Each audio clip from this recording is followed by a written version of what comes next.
Good afternoon in New York, the United States and Canada. Good evening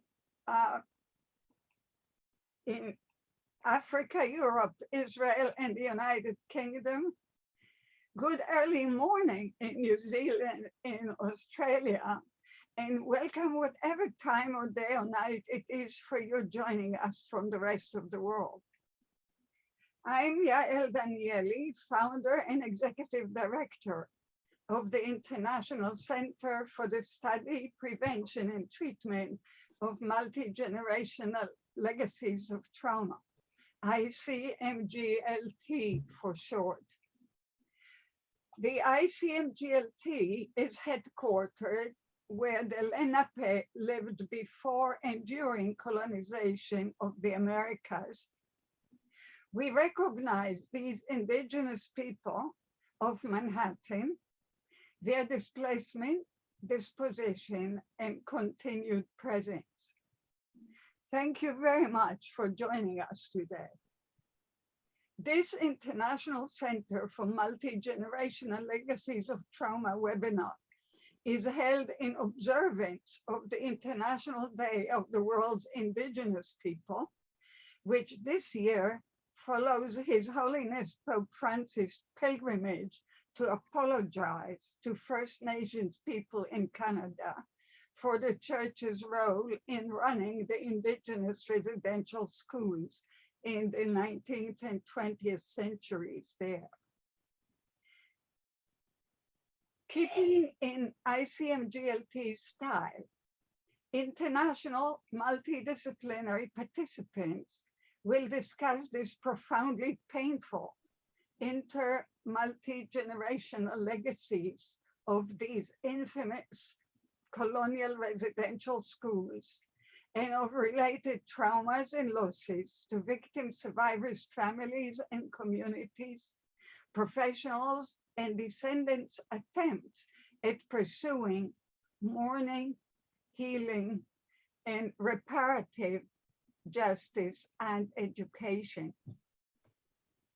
Before turning to my moderator role, let me acknowledge that this webinar would not have happened without the contributions of our board member, Karma Corcoran and Andre Laperriere, and our advisory council member and co-chair with Karma of ICMGLT Working Group on Indigenous Peoples Issues, Mary Fabry.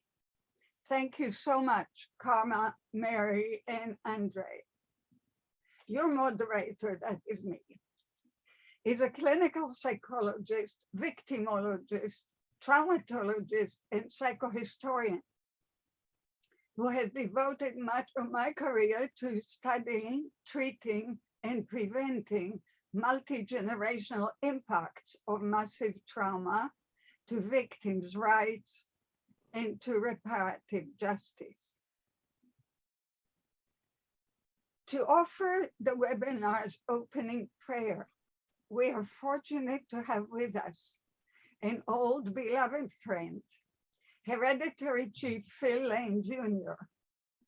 is a member of the Ihanktonwan and Chickasaw Nations. He began working with Indigenous people across the Americas and around Mother Earth in March of 1970. Chief Phil has received numerous international awards for his dedicated service to Indigenous peoples and to our human family. Healing the Hurts, his film, produced with the late Phil Lucas, was a primary catalyst that started Canada's residential school healing process. Chief Phil will present his film and be joined by other experts in the second webinar in this series that will take place on Monday, October 10 at 1 p.m. Eastern Daytime. You will be notified, of course. After the prayer, our first presenter Grand Chief Kasenenhawe Sky Deer Wolf Clan became the first elected female Grand Chief of the Mohawk Council of Kanawake on July 2021. Having graduated from Vanier College in 1999, she played women's professional football and in 2008 earned a Bachelor of Arts degree in psychology. She's a colleague from the University of Central Florida. Grand Chief Sky Deer is very passionate about issues pertaining to the protection of inherent rights, the revitalization of the Mohawk language, and the survival of the cultural identity of her and all First Nations peoples.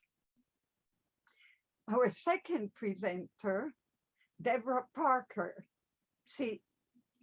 Cicialta, is a well-respected mother, leader, and citizen of the Tulalip tribes.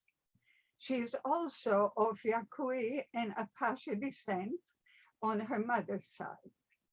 Deborah is a board member of the United States National Indigenous Women's Resource Center and the Chief Executive Officer of the United States National Native American Boarding School Healing Coalition.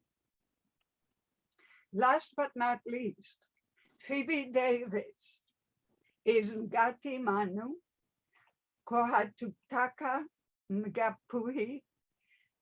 All of you will have to re-say these because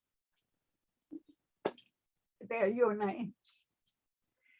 Te Wakatohia, with extensive experience in the education sector as a teacher, curriculum developer, and education manager. Phoebe currently serves on the Ministry of Education Approval and Allocation Panel of New Zealand. As an educator, she states, that's how you get engagement and make a difference. It's from the history of our people, which of course includes boarding school experiences. We have about an hour and a half for the webinar that we are known to have been a bit over. Each speaker will speak for about 12 minutes. Following an interchange among us, I will open the floor to questions or brief comments from the virtual audience. Panelists will then conclude with last words. Please use the chat function and we'll do our best to respond to as many as we can. Feel free to direct your question to a particular panelist or to the full panel. With the deepest respect, I give the screen to Hereditary Chief and very dear brother, Phil Lane Jr. Oh, thank you, my very, very beloved sister. I'd like to extend to each and every one of you a warm and loving handshake at this very historic time in which the indigenous peoples of Mother Earth are rising up and addressing those genocidal acts committed as admitted before the Pope returned to the Vatican. My beloved sisters asked before I say a short prayer to describe to you what happened. I thank Dr. Roland Christian for the beautiful research he did, which verified, I can say with personal experience of thousands of residential school victims, survivors, I should say, that I worked with. And I say this from the sacred lands of the Simiamu First Nations, Salish Nation.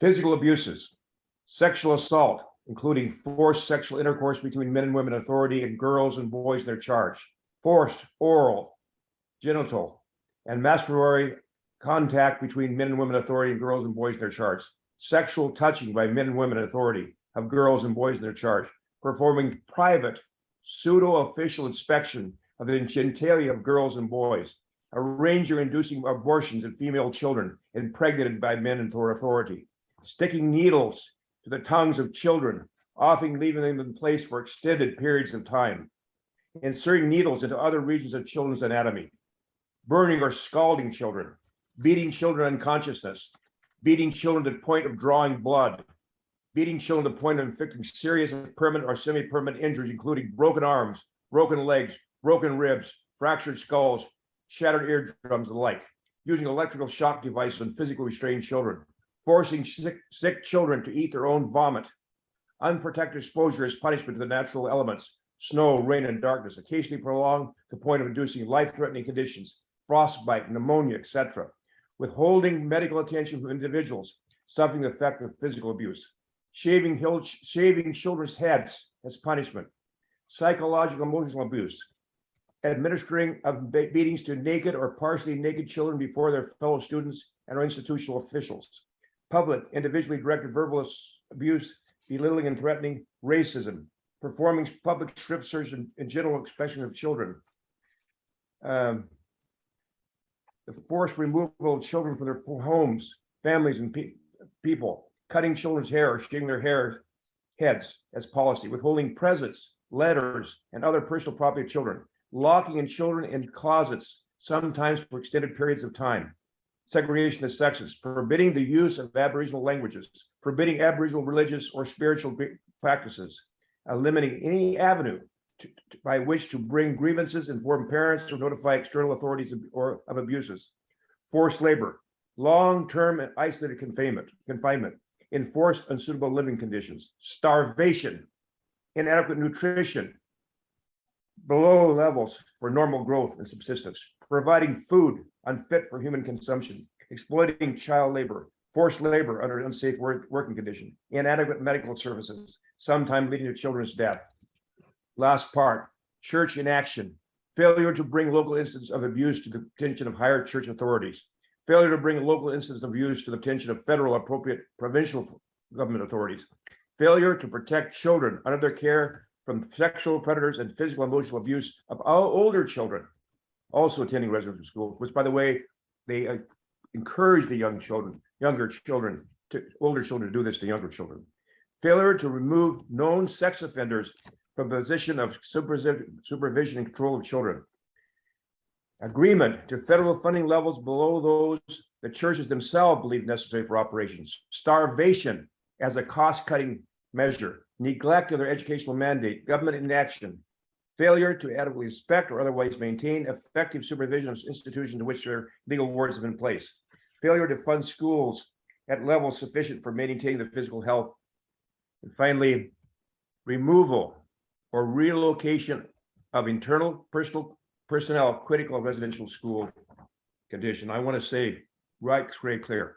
It wasn't only the Catholic Church that committed this. It was also the United Church of Canada and the Anglican Church. All of them committed genocide. Oten Kashlawakantaka, creator of the universe, most beloved one, all powerful one, most kind one, most compassionate, ever forgiving one. O Ancient of Days, we call upon your holy power at this time. And we give thanksgiving for all our ancestors who are closer here within our closest vein, especially those who passed on the other side camp, who suffered through these schools. But we give thanksgiving, Creator, for we know there is no death, just a change of worlds. We give thanksgiving you're here with us at this time. And in Kashlawak Kantaga, we call upon all those tribes of the nation of the East to come together in unity and harmony, for healing, for unity, and whatever it takes to end this abuse. And to Kashlawak Kantaga, we call upon all the tribes of the nation of the South from where comes new life, to come together in unity and harmony and healing, to end this abuse, not only of our children, but all the children being killed and murdered throughout this world, especially remembering those 400,000 children in Yemen who are on the verge right now of starvation. To Kashlawak Kantaga, we call upon the powers of all the tribes and nations of the West to come together in unity and harmony. We call upon those spiritual powers of thunder, lightning, and rain to remove and go into the hearts and minds of those institutions who did this, those royal families, those churches. Please, Creator, we ask your holy power, whatever it takes, your power of love, your power of truth to enter their hearts We call upon all the tribes and nations of the north from where comes the white snow to purify our hearts and minds, to end forever this kind of abuse and genocide that was committed all across Turtle Island, all across the Americas, around the world as a result of the papal bulls, the doctrine of discovery, that those be removed completely. And finally, to Kashla, please give thanksgiving to Father Sky. We especially remember our elders, our grandfathers, our fathers who suffered these schools. And we also ask that we as men might bring ourselves to balance, for we have brought our world into this place, and we were the ones that established these schools as men, masculine qualities. May that be in balance. We give our special humility and love to our beloved Mother Earth and to our mothers, all those mothers who suffered so much, to see their children suffer at these schools, to see their children suffer. And Creator, we just ask finally that you fully have us understand the wings of humanity of the eagle are two. One is man and one is woman. And both wings of that eagle must have equal power and respect and honor for us to have world peace and to have our family of humanity to fly its highest. Haulimi chante washtelo, shunk mano he meado, chinupasaba he meado, haulimi chante washte. Aho. Aho. And you have a tremendous panel coming up who's going to share with you deeply. Haulimi chante washte. Thank you, beloved sister. So wonderful to see you again. I don't know how you have the dark hair and I have mine gray, but love you. Love you. I know. You're beautiful as ever. More beautiful than ever, in fact. I hope. Thank you, dear. And,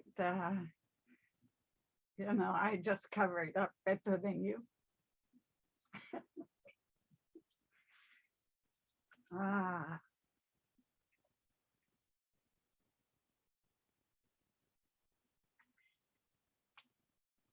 The greatest of honor. I give the floor to Grand Chief Kasenenhawe Sky Deer. We are so happy to have you with us. So what Gonorado Zawego, Yakoazi, Zidazawe, one is Rade, Gohika Yuri Juana, Zinohoda Yokotarhase, one is Rade. Tana Gonekane, Dokarani Gawana Gates, Yankirnya, Goasugua, Dizu, Guegudinohoda, Desungwawi, Negato, Zionzade. Thank you to the Hereditary Chief Phil for opening the floor for us today and bringing our minds together and all of creation and all the things that are important to us. And as Indigenous people, it is important that we do that. That's our role and responsibility to honor creation, and that we continue to do that. Before we do meetings, before we do ceremonies, maybe even when we wake up in the morning, before we go to bed at night, anything that keeps us in alignment, to understanding our interconnectedness to all of creation. So thank you for that. And to the other panelists here today, it's a heavy topic, obviously, it brings tears, every time thinking about the traumas and the things that our kids went through just because of who we are as Indigenous, or in my language, we say Ungwe Hungwe. So I'm Gasanahawe Sky Deer, Wagatahuni Wagit Deroda. I'm a Wolf Clan. I come from Gahnawage, which is just outside of Montreal, South Shore, and the region they call Quebec, but we say the traditional unceded territory of the Haudenosaunee or the Haudenosaunee people. I'm Ganyak Gahaga, otherwise known as Mohawk, and I've been serving on the elected council for 13 years and 1 year now as the Grand Chief spokesperson on behalf of the community. We're about 6,600 members, 7,500 living here in the community, still subject to colonial legislation like the Indian Act that presides here in this country known as Canada. As mentioned, the papal apology took place in Quebec City just over a week ago now, and to which I did not attend. For me, it didn't resonate with me. I didn't think it was going to have any meaning to myself on a personal level, and I felt that the spaces and the tickets should be reserved for those survivors and those who were actual victims of, these horrible and horrendous acts. And thank you again, Chief Phil, for laying out and spelling it out, because it needs to be said and it needs to be heard in terms of what our young children endured and experienced in these schools. And now that you've heard that, how could you think that anybody could live a normal life after your foundational and formative years as a person, was, I guess, experiencing all these horrific acts? And how do you come back to your community, to your family, and expect to be a normal living human, never experiencing compassion, love, hugs from your family when you were, living away in these schools? So the impacts, as we talk about, and what this whole forum is about in terms of the multi-generational trauma and the experiences that get perpetuated through families, through communities, as a result of what was done to our children in these schools. And not only was it residential schools, there was also Indian day schools.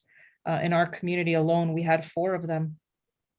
So the impacts of that as well, like, these children weren't expected to live at the school, but, their parents would send them there. They would be in school all day, subject to the same things. If they spoke their language, they were hit over the hand with rulers, hit in the ear. They would get damage to their eardrums, their hair would be pulled, their ears, different things like that. It was constant in terms of the physical abuses, and as well of course, there was instances and allegations of sexual abuses. So, it came at us in more ways than one. And even at current, when we look at the foster care system and the way the child and family services has been created, it's almost like another order of doing the same thing to our children all over again. So the question is, when is it going to stop? And I really have to commend Chief Phil for saying that we are in a time of a resurgence. We understand now, we're educated, we're able to speak this foreign language where we can communicate now in a way. We have technology where we could be united and we could share stories across Turtle Island where we were never able to be connected before. And never again will our people be subject to this. We are in, like we said, this whole concept, and everybody keeps talking about reconciliation. Well, what does that mean? For me, it's about actions now. Words mean nothing. And that's why, like I said, for me, the papal apology, you want to see real action now. Let's see the removal, as was mentioned, the doctrine of discovery, papal bulls, all of those things, and putting real financial resources in the communities now so that we can rebuild our languages, reclaim them, be able to speak, and transfer that to all the up and coming generation of babies now who I know, like my parents, for instance, they didn't have that opportunity because their parents didn't teach it. Because for them, it was like, why subject my children to the potential of being beaten or abused like they were in school? So for them, they opted not to transmit the beautiful Indigenous language. For us, we say Ganyageha to their children. And it does such a disservice. There's such I'll say a lack of connection for people now to their culture, to their identity. They're walking around like a lost people, like they know they're Ganyagahaga people, but they're not connected. They don't have that spiritual understanding. They don't have the cultural background or the understanding of ceremonies. They've probably never even been to our traditional longhouse. There's been significant Catholic influence in our community. As I look out my window, I could actually see the Catholic Church here in our community. And over time, I feel that there's been a shift now that young people who are having babies and families are opting to name their children in the longhouse and give them traditional cultural teachings and encouraging them to return back to our ways. And they're no longer choosing that. But the thing is, we don't disregard our elders and our people who still believe, and that is their spiritual connection to the creator. And we don't want to dissuade them or dishonor them by, attacking or calling down what is their faith and what is their belief, because that's all they've ever known. And we know over time, it's eventually, in my opinion, going to just weed itself out, as more young people become cognizant and aware of this ugly history and truth. I think it was confirmed, what we've always known with the first discovery of those 215 children in British Columbia in May of last year, to at current being about 10,000 plus. And we've only gotten through a third of the residential schools here in this country called Canada. So how many children never made it home?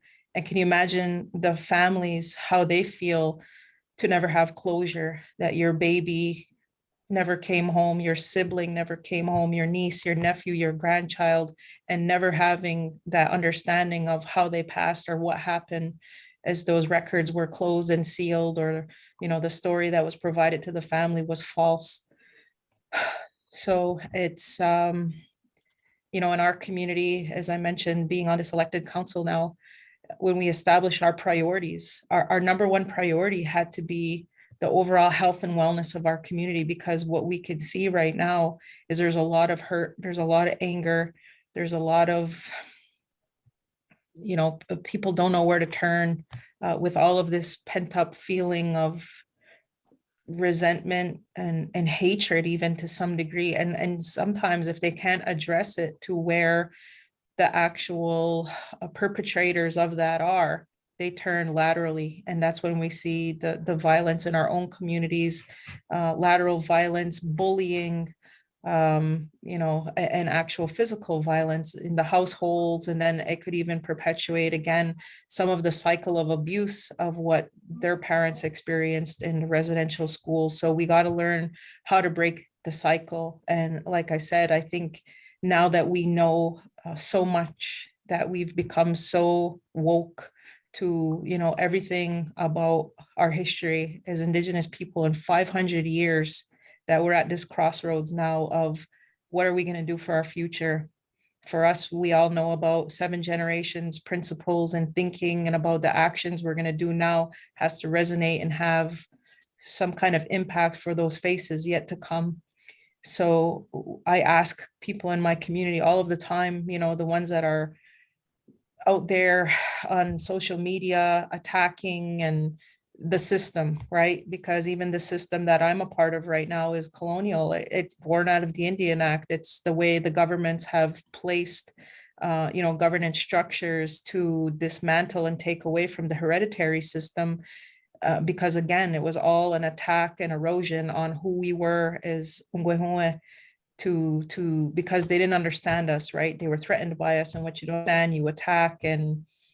But it's so unfortunate because we have such wisdom and such knowledge. And, my father is a spiritual leader in the Longhouse as well. And he talks about the spiritual knowledge of this land called Turtle Island, and all that we have to offer to humanity as the red people, and what has been bestowed upon us as our role and responsibility, and the messages that we have to share about peace, love, and understanding, the interconnectedness of all things.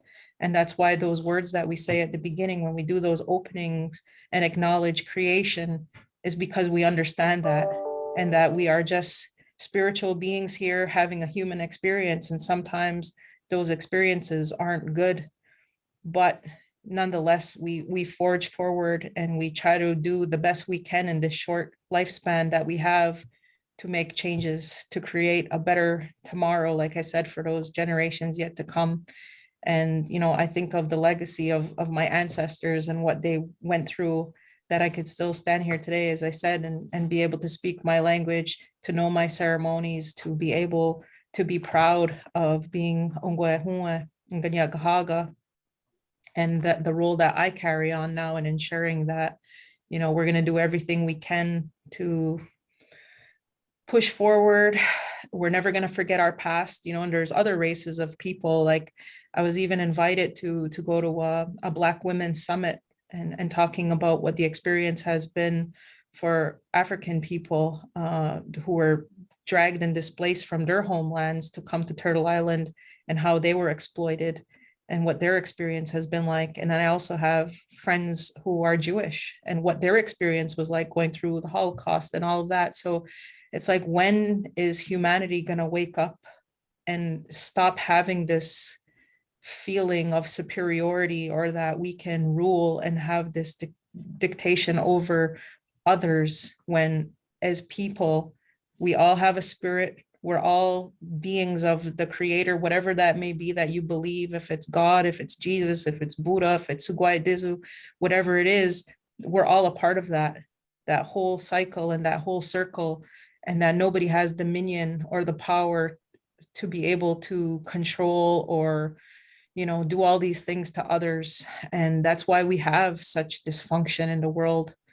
And, you know, that's why I'm saying for myself, as Indigenous people, we have to start educating and being out there more and talking about our roles, about environmental stewardship. I mean, we could see everything happening in the world today with global warming, climate change, wars, all of these things. You know, I think we have a message, and it's not to say that it's just our message, but these are the things we understand and know. And I think other people do as well, but it's just, we have to embark on this collective change together as all human beings.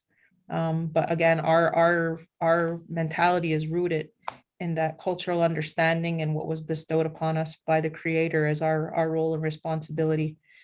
So those are my opening remarks. I don't know if anybody has any questions for me, or like we said, we'll have a little bit of a panel discussion, but just an honor to be a part of this panel today. And, you know, these, like I said, are hard topics, but again, it's all about educating and getting the word out there and having people understand and maybe change the stereotypes that they had about Indigenous people, and you know, why there's, you know, on reserves, you know, such high levels of alcoholism, drug abuse, sexual abuse, and it's not our fault. You know, we were forced to have these kind of, you know, I don't even know what to call it, realities, I guess, you know, as a result of what we've been through. And you know, we're doing everything we can to try to improve and get out of the cycle, so to speak. And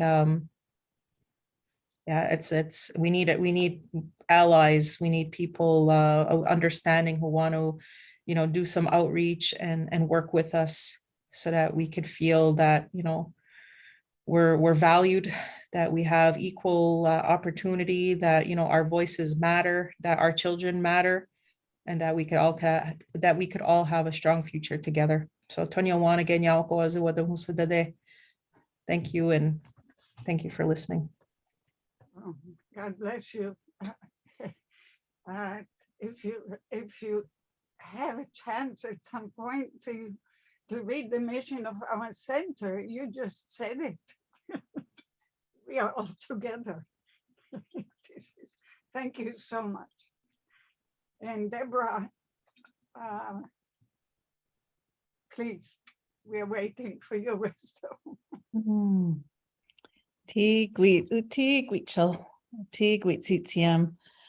Thanking you for this opportunity.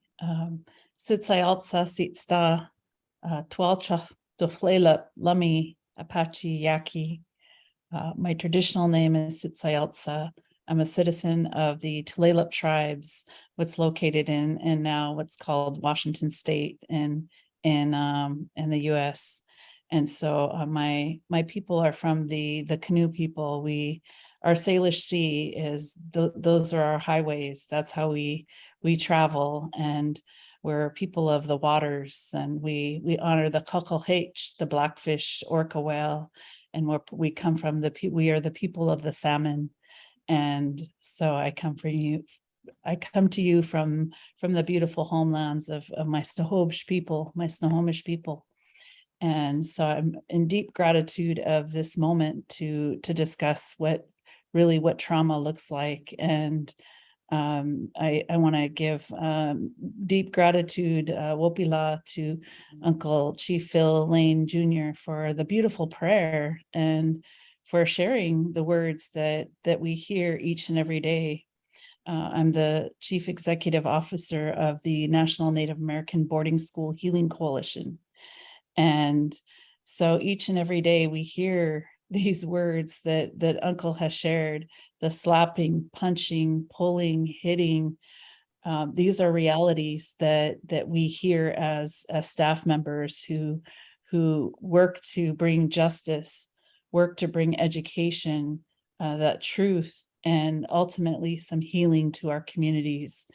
And that's a 24/7 job for us. That's our life's work. Those who work for NABS, in short, as we call it, we bring our heart and soul each and every day. And there's moments as team that we have to huddle up and provide protection for each other, because the great harm that has been done to Indigenous children through the boarding school era has caused so many impacts on us today. And we have folks, leaders in our country, who are asking, well, what do you mean the boarding school? Isn't that like, I had a nephew, he played polo in a boarding school. And he said, we're not talking about those boarding schools. We're talking about these institutions, prison systems that were buildings that you put children in from as young as 3 years old. And many children didn't return home at all, whether it was death or smallpox or children that were taken and given to other families. There were camps where children they built the buildings themselves. They, some ran away and were never to be seen. Others, we hear children, and this is universally here, is they believe that their sibling was murdered, or they say they could smell the incinerator, they could smell children. And these are stories we hear so frequently, it's undeniable. You cannot deny the atrocities that happened in the boarding schools. And yes, you hear some of the elders say, well, I guess, yes, I was fed. And that's a positive. They received a meal in the schools, but then you hear what kind of meals that were shared. Mush or oatmeal that had maggots in it. And one of the girls told me that now she's an elder, said that, they watched her till she ate all of the oatmeal and she just wanted to puke, but they said if she puked that they would make her eat more.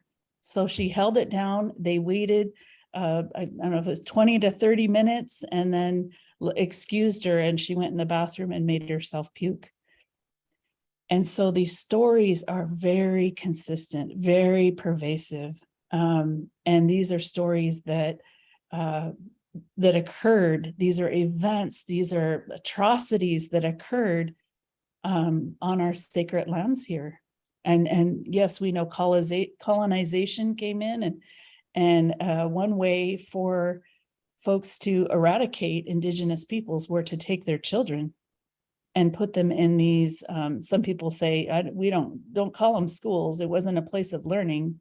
These were prison camps. These were places where they annihilated, they raped, they pillaged. I mean, all of these the words that were described by Uncle Phil very much happened to so many thousands of our children here. And we wonder, some folks wondered, well, how come we didn't know about this? And didn't this happen so many generations ago? And, I'll tell you, right before this call, I received a call from a tribal leader. And I said, hey, you went to boarding school, right? And she said, yes, I went to Sherman Indian Boarding School in Riverside, California. And she says, well, I was 16 years old when they took her from the school into the facility on campus, which was the Indian Health Service. And they marched the girls and put them in a line. And all she knew was at the end of this visit from the doctor, she remembered asking her mom, "Why do I burn inside? And why did all the girls walk away hurting?" And she said that she understood later on that they sterilized her and all of those girls. And she said after that, the girls tried to heal each other rather than go into back to the doctor. So if they were sick, they'd do something in the dead of the night. They would try to find a way to help each other so they wouldn't have to see the doctor again. And she said, you know, I thanked her for her story. And I said, "I'm so sorry that happened to you." And she said, "Well, there's so few of us left." And as we know the stories across Indian country, we know that there's been so many suicides and death and ODs and all of that still impacts us today. That's still, I mean, we talk about intergenerational trauma. What does that look like? That's listening, even listening to these stories from your relatives because you hurt for them. And you know that's part of your story. It's in your DNA. And it hurts to hear these stories from people you love, knowing that they were treated so ravishly, I mean, so horrifically. And for this leader, she said, "You're one of two people who now know this story into depth." And so these stories are secretive, like they're stories of they carry this shame and this guilt, and often they wonder, like, well, if I share it, then nothing's going to happen. And for me, I can reassure that our elders and our relatives that when they share the stories, that we will do our best to listen. We will do our best to provide comfort and prayer. And we need to hear these stories, as painful as it is to share. We need to know these stories because as Grand Chief Skydeer said, this, we don't need this to happen again. These are lessons. And yes, as part of being a human being in today's society, we can heal together. We can come together and share love for one another and really just provide that space of deep listening, deep caring. And if you're a member of the clergy, of the churches, of the government, you can hold yourself and the organization you're with accountable for these atrocities, for genocide, for rape, for murder, and for stolen lands, taken of the waters, all of these unlawful, just atrocious behavior. We can find healing today. We can provide space like we're doing right now to openly discuss these wounds so that we can start to provide that medicine. And that medicine will look different for each person. Each survivor, each child who had a mother or grandmother in a boarding school, we need to do that for today so that tomorrow can look much better for the next generation.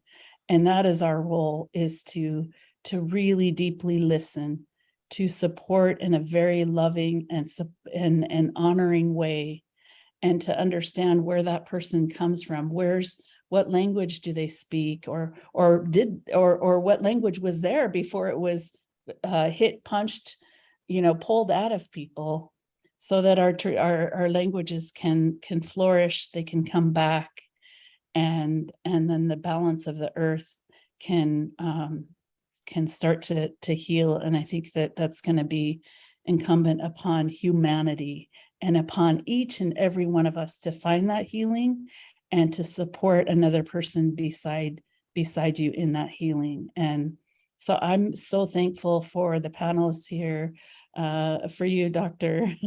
Dinelli, and for each person who looks at trauma and even comes to these types of panels and events, because we all are looking at our trauma as human beings And so having the courage to share what you've been through personally and then what you've witnessed is healing. And so I really appreciate these, as difficult as these dialogues can be, it is so critically important to speak with one another, to listen, and to share to share some good energy with each other, because we do have a long ways to go, but it is, as Uncle Phil has stated, it's a possibility for mankind to find peace within ourselves and within each other.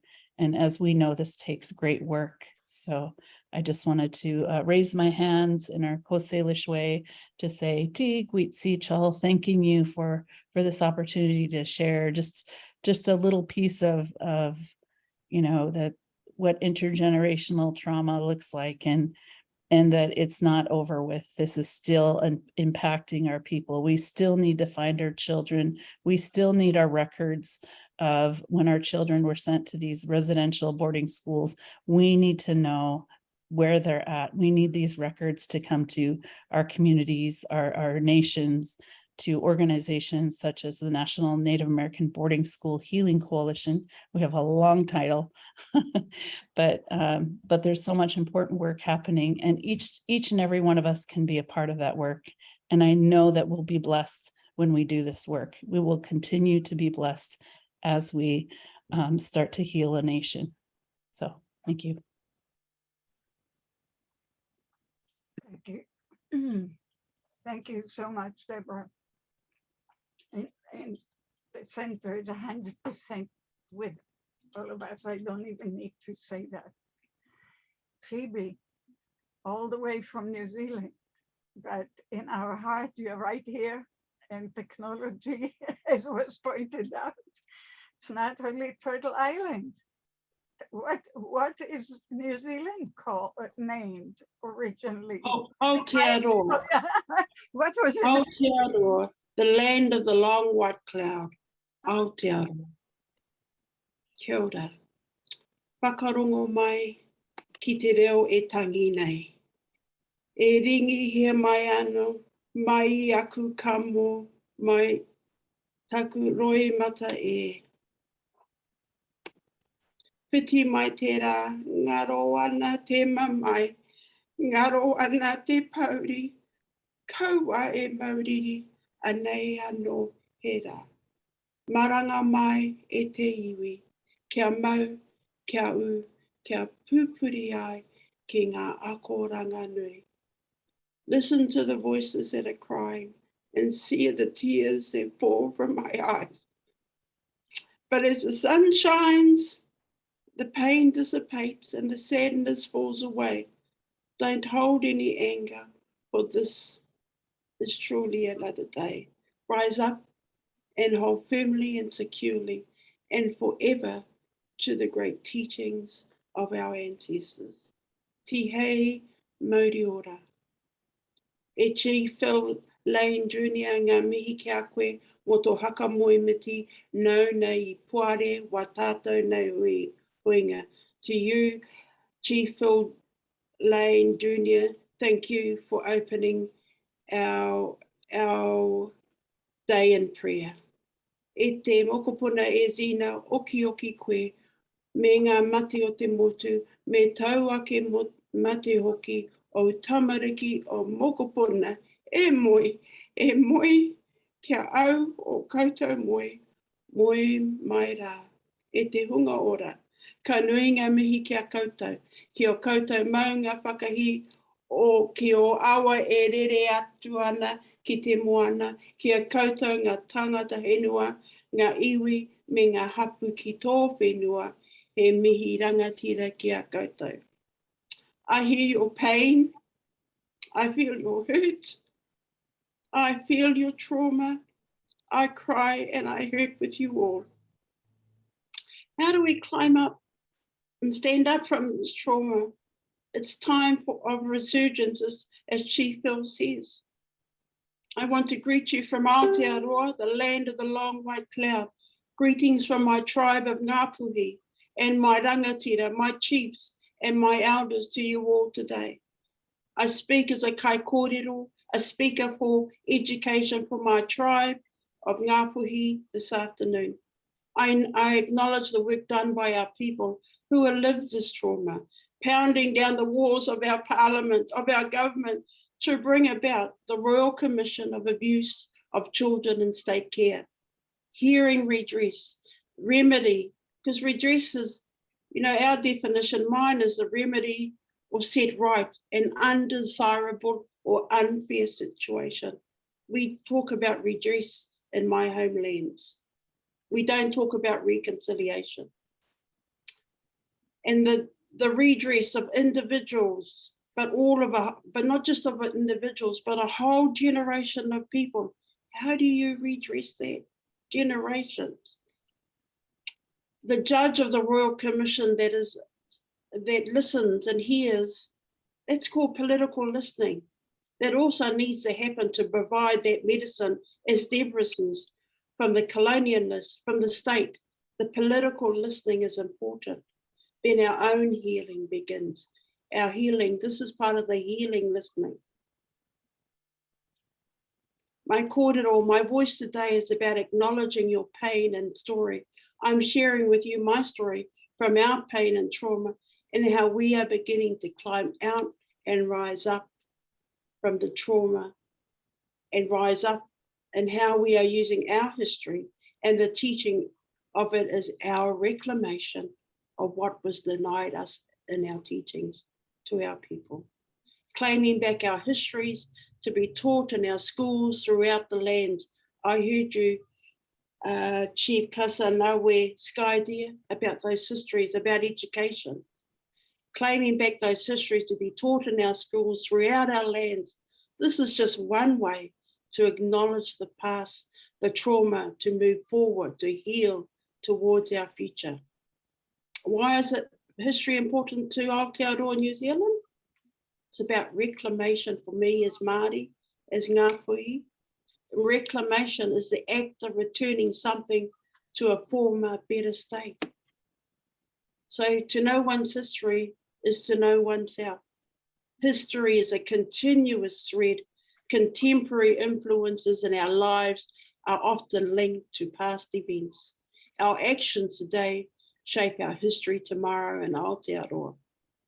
The history of schooling for Māori has been of cultural dislocation, deprivation, and subjugation. Māori children were viewed as outside the norms of development, suffering from intellectual retardation, which was attributed to disabilities related to acculturation. Traditional Western assessments served to further those Eurocentric power ideologies that marginalized non-European peoples and cultures, such as Māori, as backward, inferior, and defiant. Even that language is abusive. Even that language raises the trauma up. Backward, inferior, defiant. It's what they called us.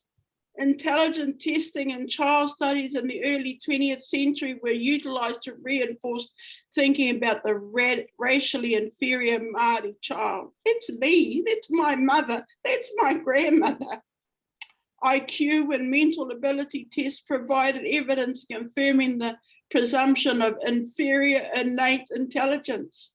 Furthermore, Māori children were considered to use a restricted language code. I've got a beautiful language. They called it a restricted language code, and to be suffering a pathology. These pathologies were deemed to result in a deficient cultural background.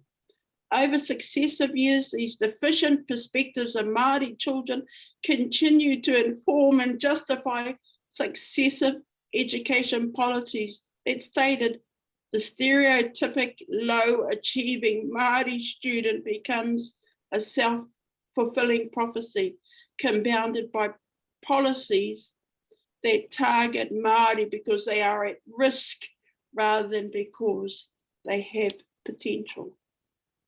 All Māori learners have potential and are born of greatness. The validity and the legitimacy of Māori language, cultural capital, values, knowledge are a given. Māori history works to challenge, critique, and transform their dominant educational perceptions of the Māori child, the Māori world, the nature of learning, pedagogy, and culturally valued learning. Drawing on our own history, epistemology, and education leads to our well-being. It moves us from grievance to interrelatedness, and how that process becomes our healing story. My tribe emphasis is on thinking, on our thinking leads us as a learner to our identity, our strength, our knowledge as the First Nation people of our lands. Living as Māori, as tribal nations, being Ngāpuhi, requires me to look forward to the world and my place within it. To be part of the transformation and healing of my people was to use my schools, and that's how I use them to begin and to be part of the writing group for the National Histories curriculum. So for me, this is one way to look at what reclamation can look like in healing. The truth, and telling our story, the truth is freedom, the truth is healing, and acknowledgement of what happened to us. We are visible in our student learning, and we are relevant. And this isn't just for Māori students, it's for all the students that are taught in Aotearoa. When teachers encourage students to learn about where they live and create opportunities to link their community to significant events, learners start to understand they are part of a larger story. They are part of history, and that they make history every day. And Māori history encompasses the complete history of peoples in Aotearoa.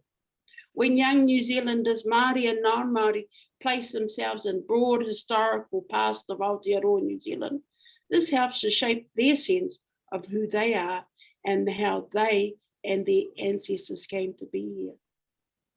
The first step in building a successful Māori history curriculum is collaborative engagement with local tribes and people and communities.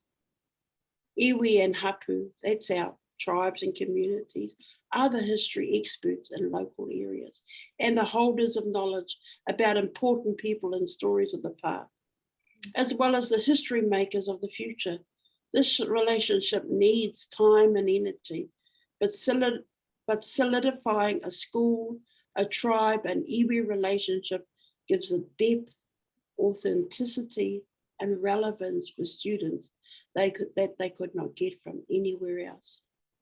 When learners place themselves within the context of New Zealand, Aotearoa, they gain a deeper sense of who they are and how they and their ancestors came to be here. I heard our Minister of Education say, when we build connections to each other, we can move forward together stronger than we understand when we understand the many paths our ancestors walked to bring us to today. Our history sits in the social sciences learning of the curriculum, and it contributes to its purpose for students to understand how societies work, how students can participate and take action as critical, informed, and responsible citizens. So the role of telling and sharing our histories in our sacred meeting houses or sites of significance is finding relief from stress and trauma. Teachers will learn how our historical narratives can be used for personal and tribal, communal reclamation, including the confrontation of historical pain.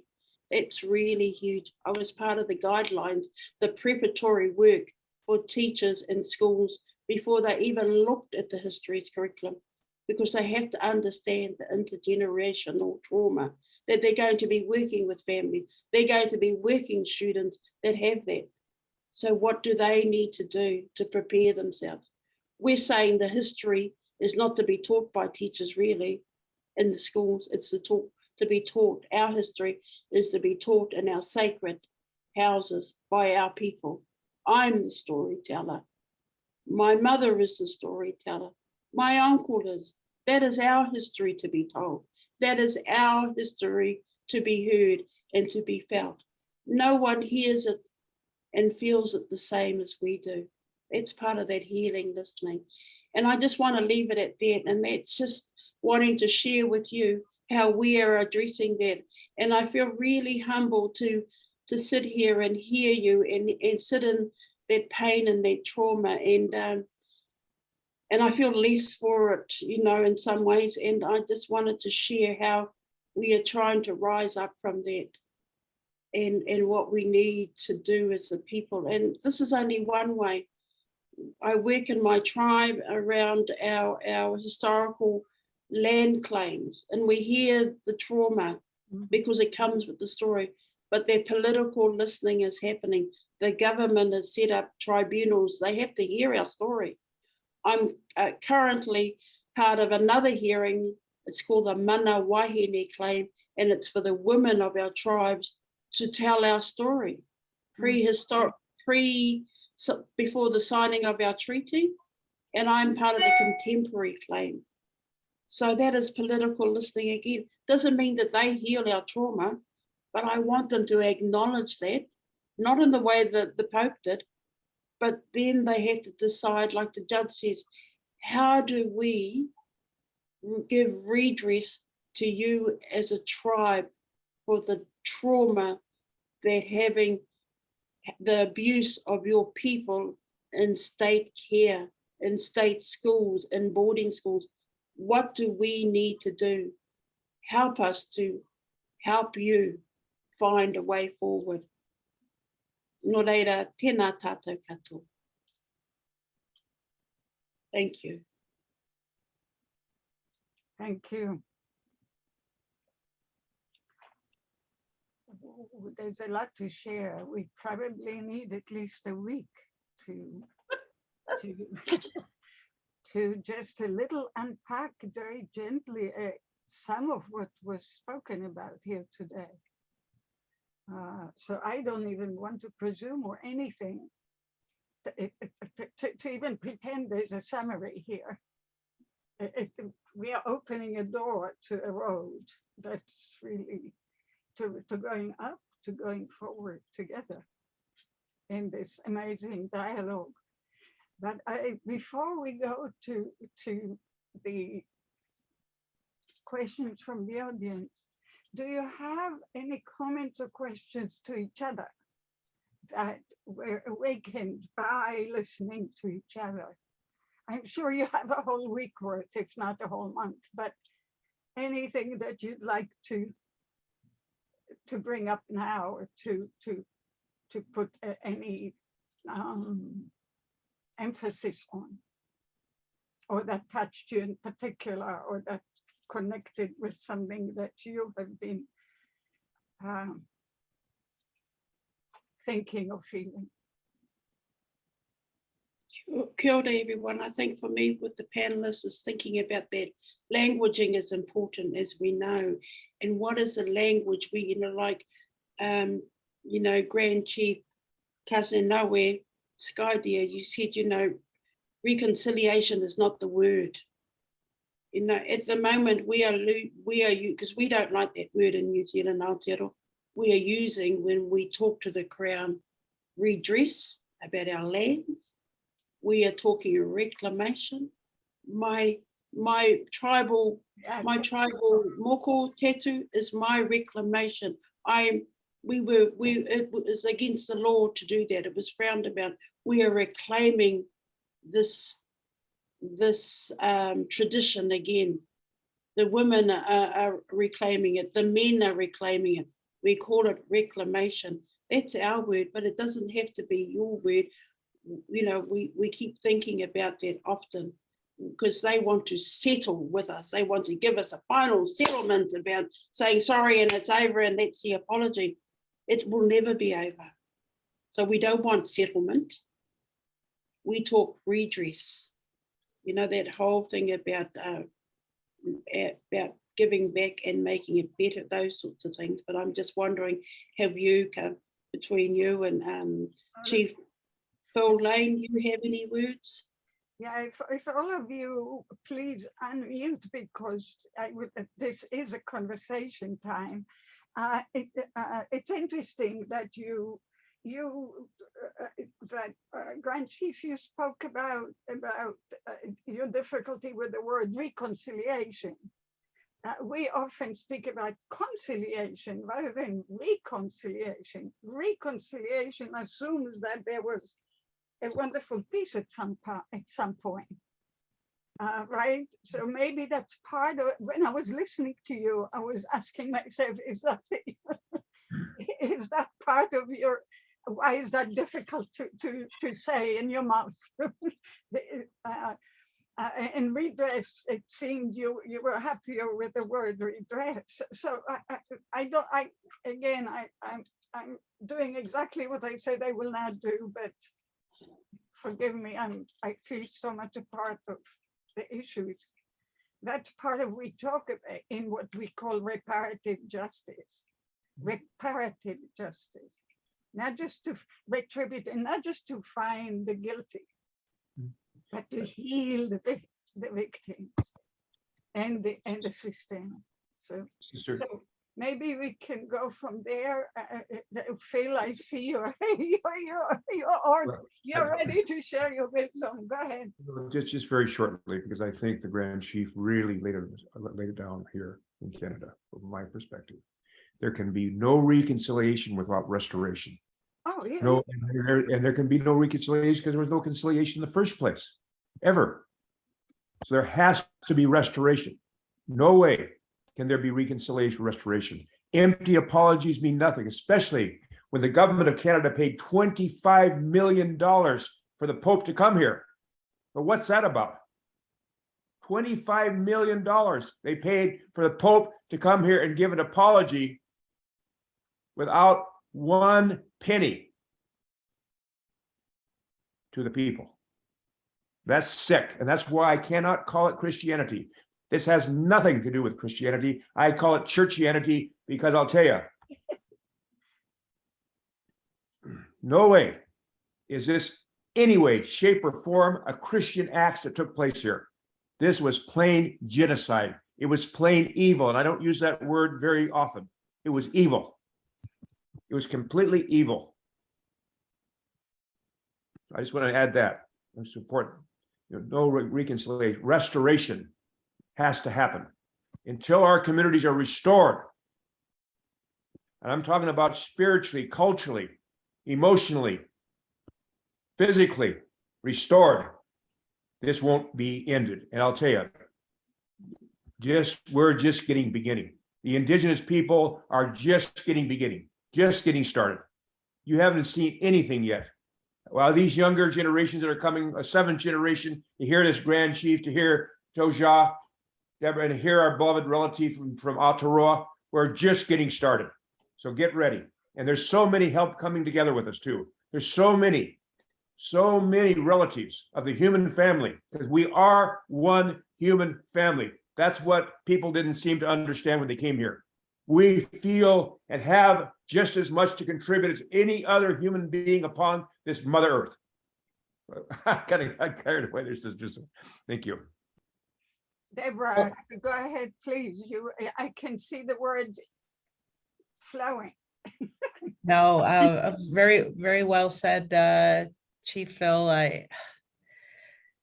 You're right. It's not reconciliation. It's even reparation, restoration. There's so many that I could think of that are more suited in terms of what it is that needs to happen in this next phase, right? And like I said, we're at a crossroads. This weekend, even the date, August 13th, is very significant. 13 moons, the 13th day. I was actually considering in our community last year when I was elected that I wanted to plant a tree of peace, a tree of change. And in our culture, it is the white pine tree. It has 5 branches that come out on every stem. They split. And in our culture, for us as the 5 Nations Confederacy, and then eventually we became the 6 Nations Confederacy, you know, if you know that history of the Haudenosaunee people of the Longhouse, You know, even internally, we were all at war with one another, and we have this story of the coming of the peacemaker, and then he brought forth this message of peace, and then there was all this alliance and allegiance between nations. So I was hopeful that last year when I got elected as Grand Chief, I was going to do that. But you know where I got invited to? Mexico City for the 500-year anniversary of the fall of Tenochtitlan, which is basically 500 years of Indigenous resistance for the Mexican Indigenous people. And that happened on August 13th of last year. So even thinking of, you know, what their experience has been like with the Spanish Inquisition and the different things like that. So, you know, we could see it in all of the different Indigenous peoples, the experience we've had in 500 years and the resistance and the, you know, now where we're at. And you talked about it, Chief, in terms of there's an uprising happening, whether people believe it or see it or feel it. I know it's there and it's happening everywhere I go in my travels now in this position, whether it's AFN National Assembly, going to different communities. Young people are so, they have a different spirit, you know, because maybe they weren't subjected to these atrocities and horrific things. But I hear you, Deborah, in terms of it's in all of our DNA, regardless if it wasn't your direct experience. This is where this multi-generational trauma and you know experience is a part of us, and that we have to ensure that we do everything to overcome it, to persevere, to push forward, and create a better legacy and a future together.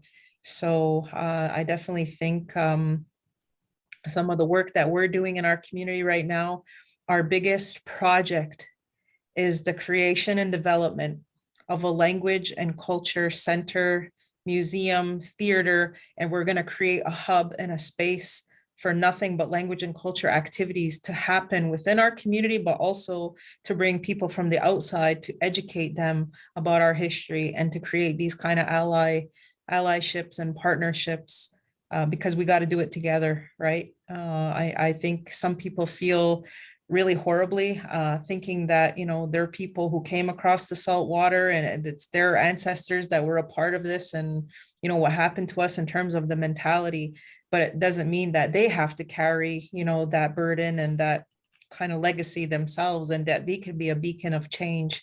And that is the kind of, you know, positive message that we need to keep pushing forward about unity and about more spirituality rather than religion and, you know, all this kind of philosophical, it has to be this way or no way kind of thing, because it's a no-win. You know, like I said in my opening remarks, if we all understand that what we call our spirit, Odzire, like in our creation story, they said a creator from his breath went and breathed life into the first human being. So therefore, we all carry that Odzire, that fire. And when a person dies and you feel they go cold, that fire leaves them, which in essence is that spirit. So we all have that in us as humans, as people of the earth. So that's why I said we have to come from this message of everybody's equal. There's no race of people or anybody who is more superior or should have dominion or control. And that, you know, in terms of those stories about Adam and Eve and our creation story, we had the Garden of Eden, you know, everything we needed to survive and thrive was here on earth for us.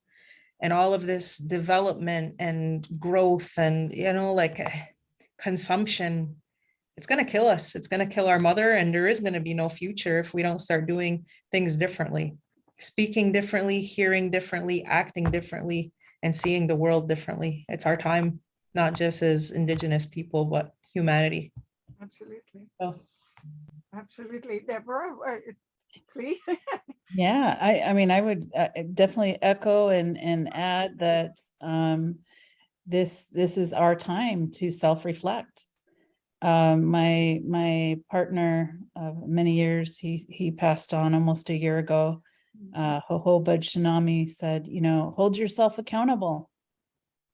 Hold yourself accountable. Don't wait for anyone else take a look at yourself. What can you do to hold yourself accountable and make those changes within? And, you know, I pulled our son out of education system, the public education system, because of the violence in the schools, and because of how the teachers laughed and mocked Indigenous children, Mexican children, you know, others.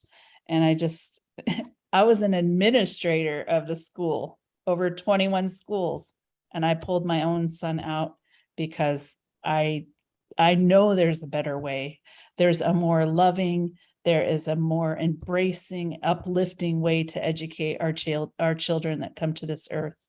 And we cannot put them in these systems and think that they're going to be better off as a human being when the curriculums are outdated. They don't acknowledge our Indigenous children. They don't tell the true story of history, because that story, that history has been covered up. We've been lied to. So why would I want that lie to continue to my child?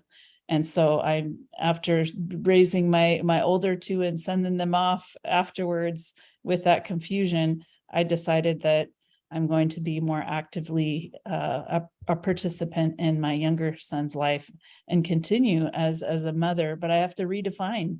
This is all about recrafting our own mindset that the government has told us.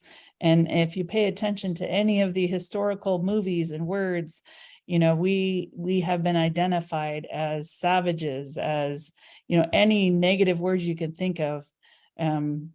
That's been identified. That's how they identify Indigenous people. So we are redefining, and I'm telling every young person, man, you're beautiful, you're amazing. And you don't let anyone take that away from you, because guess what? They will try and take away your own Indigenous pride, your own sense of spirit and self. And don't let anyone take your stomach, your spirit away, because that's why you're here. You're here on earth for a reason. And each one of us has a gift. And that's not just to do what others say. That's to follow that spirit, to listen, to be guided, but to really ultimately honor why you're here on earth. And that's and we have a collective here, and we can honor each of those spirits. We can honor this new generation that is coming about with as much love and commitment and compassion as possible. So thank you.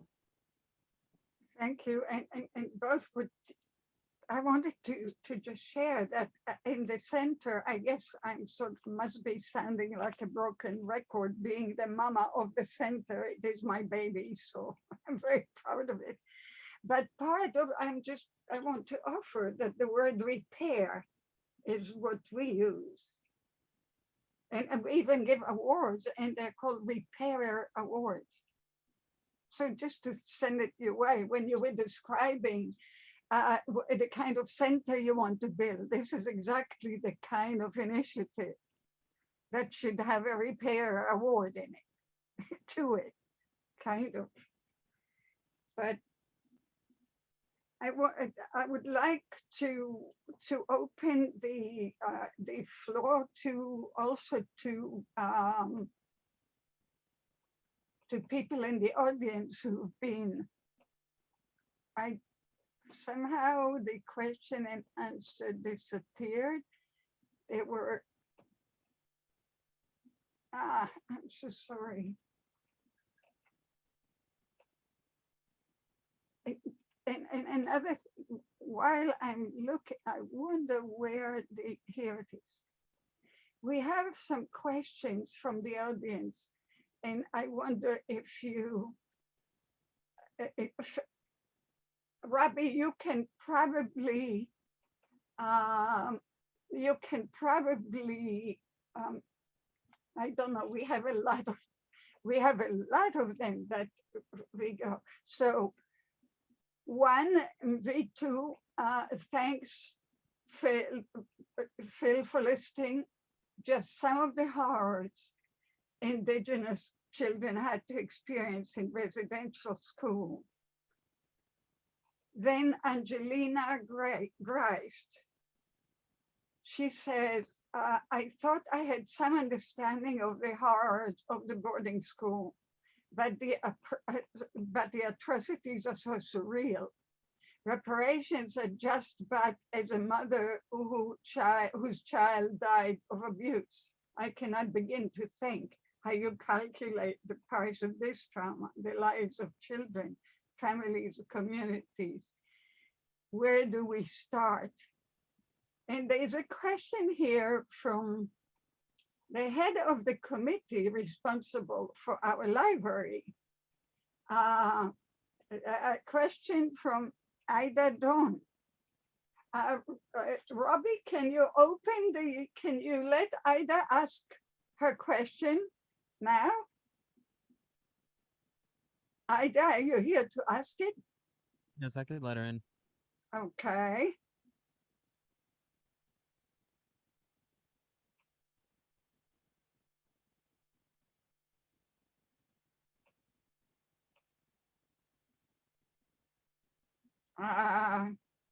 Is it taking too long? Should I ask it? Can you hear me? Yes, Ida? Hi, I wanted to start off just by thanking each and every one of you for speaking today. I'm Osage myself, and I shed some tears hearing, the stories that you're sharing about these experiences. And I think, as a couple people have said in the chat, I think a lot of people don't understand the extent to trauma and the pain that these experiences bring with it.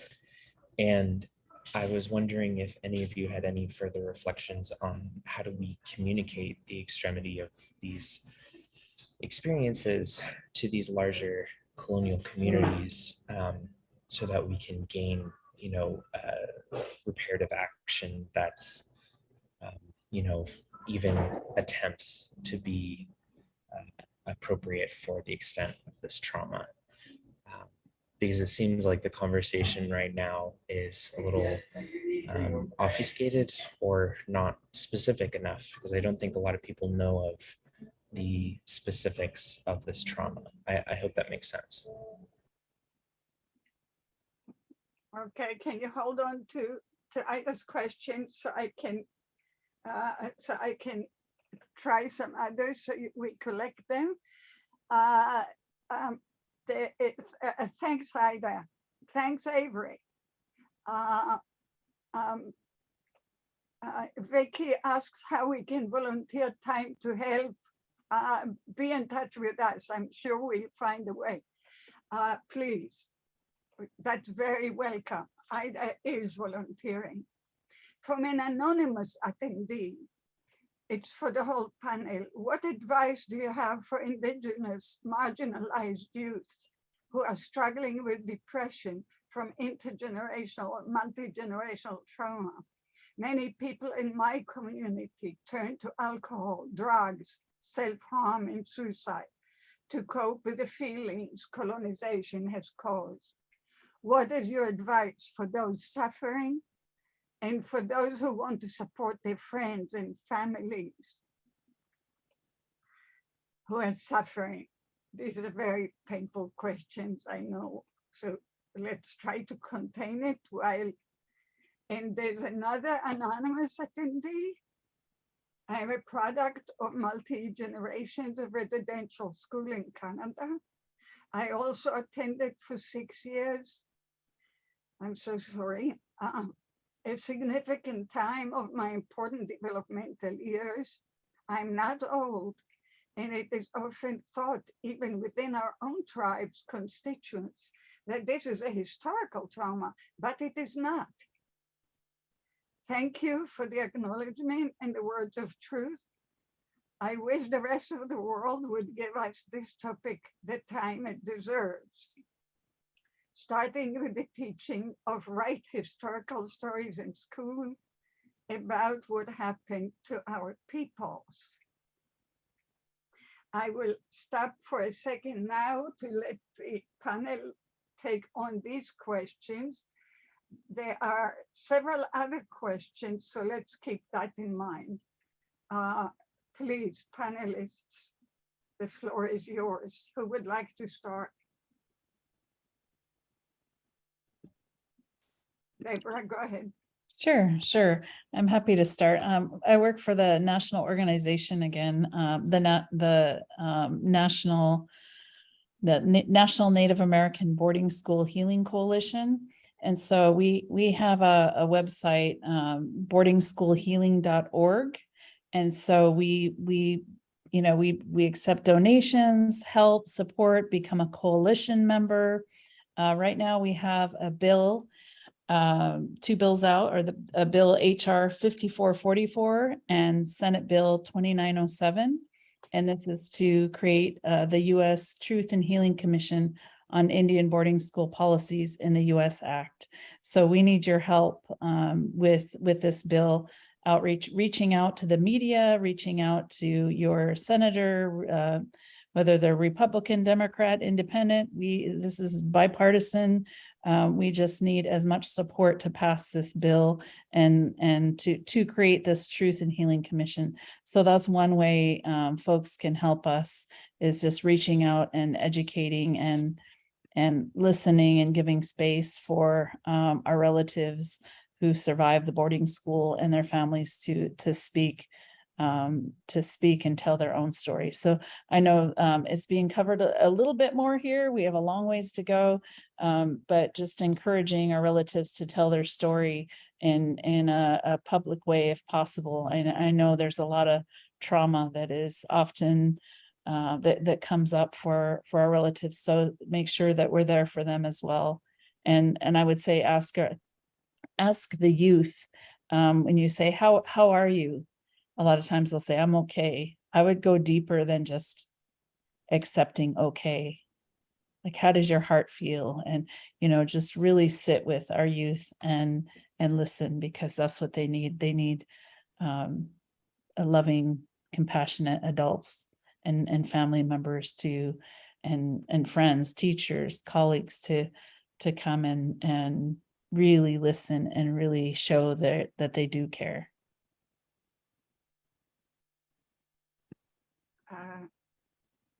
I was going to say that it's important to identify people that youth trust and to be able to create some kind of talking circles. Obviously, they feel more comfortable opening up a lot of times with people, their peers.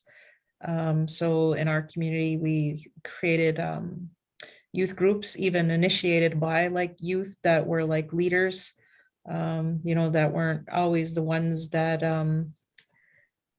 and it's difficult to find, right? Because I think even like myself, I was always a leader, but I was still a partier, and I think it's important to distinguish between, the ones who are self-medicating because it's pain or that they're trying to mask something, as opposed to those, who are just having a good time. And I think that's a part of growing up in any community, right?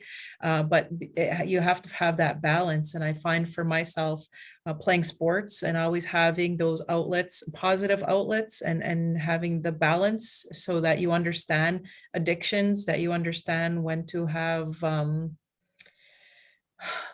markers about when you might be getting in trouble with drugs and alcohol.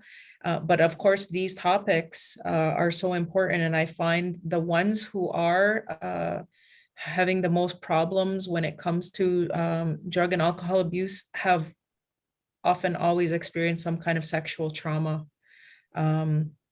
So finding, obviously in our community, we have our own Health and Services Commission. It's mostly other Indigenous people who are employed, whether it's social workers, different things, to create these spaces and to have an outlet for these young people to go and speak. And the pandemic really exasperated, people's issues, and that we were so backlogged with the demand of young people, or even just,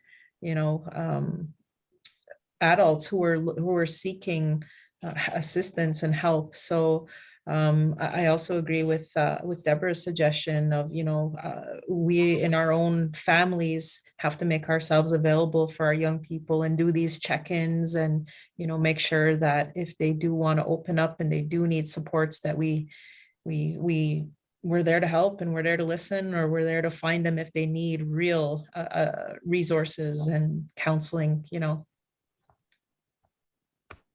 I'd like to add, if I may, that I believe that one of the greatest hurts that's happened because of the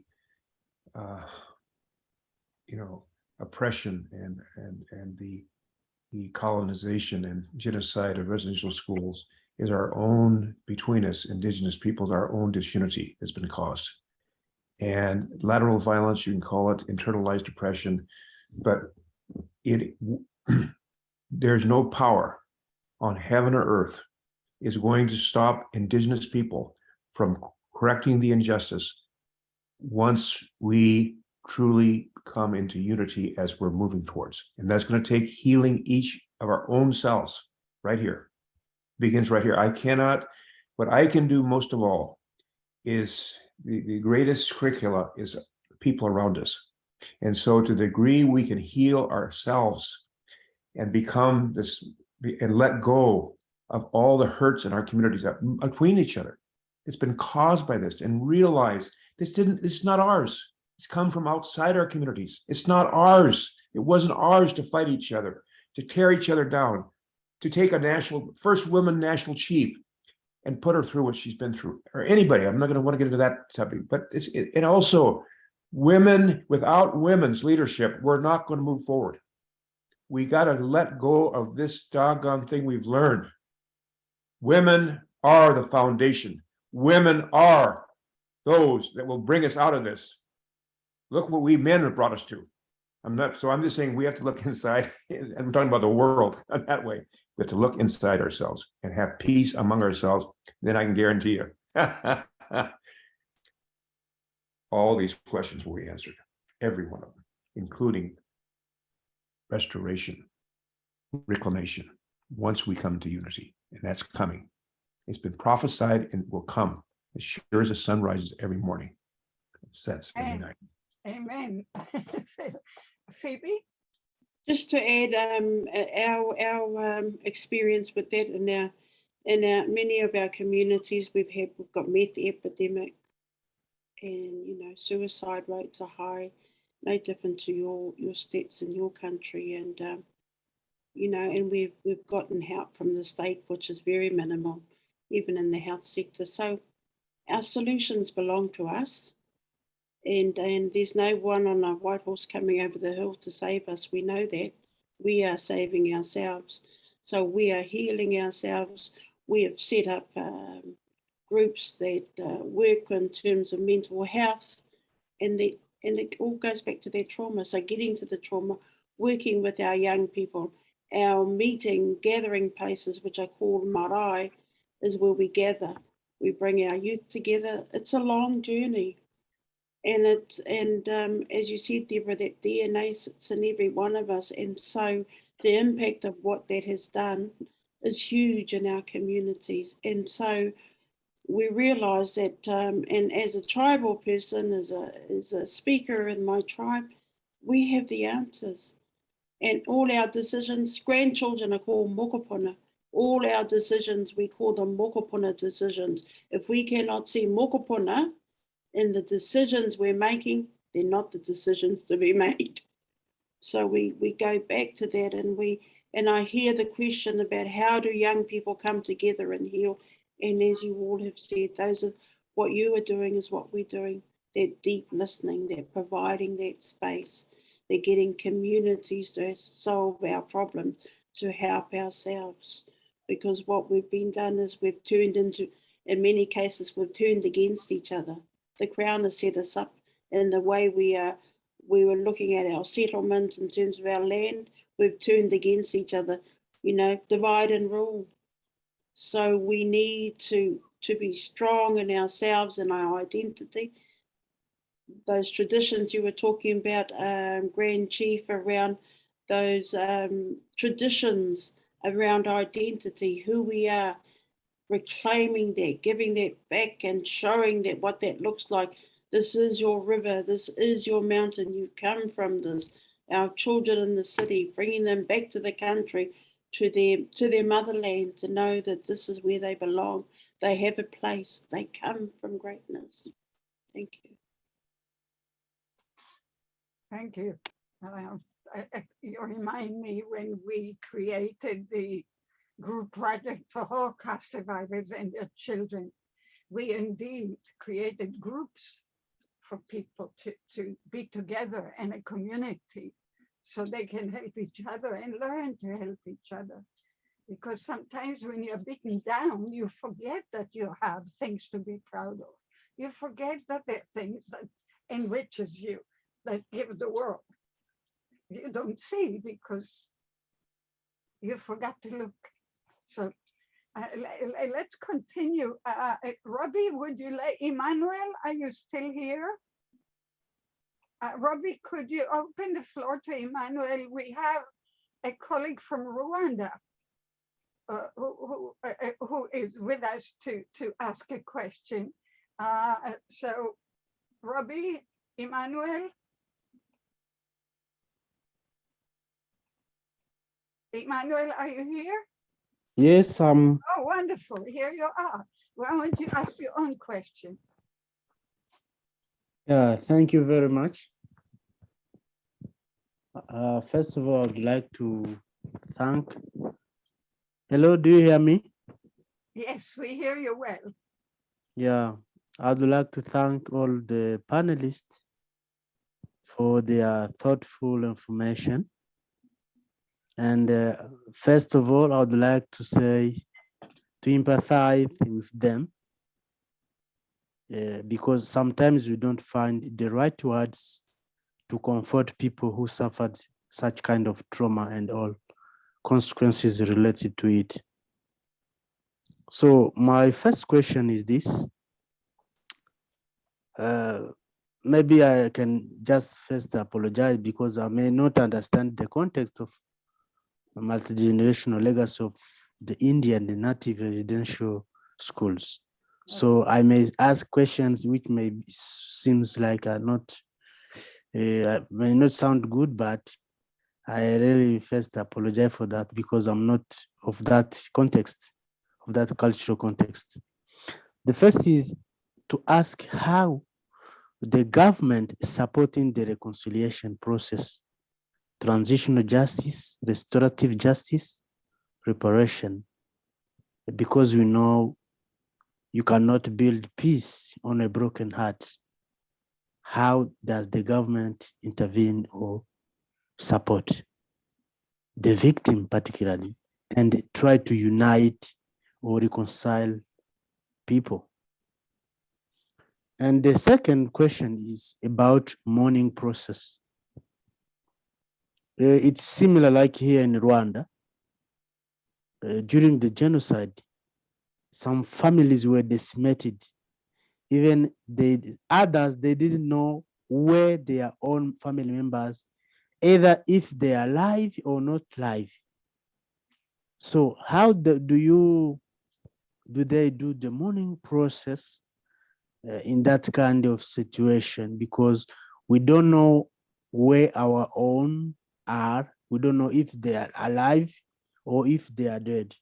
How do they do the mourning process? Because it may cause a complicated grief since we did not do the mourning process. The third question is about the term indigenous. On my understanding, most of the time we hear from Western civilization when they talk about indigenous, it's like it's a stereotype of people that they are still primitive. It means there's all to make understand that people are still in the primitive eras. So how do you see yourself? Do you see, and do you see yourself as still indigenous, or it's like a stereotype? I don't know, how do you perceive it in your own context? Because most when they want to tell to people, many people who are still behind the soil, they are indigenous, they are primitive.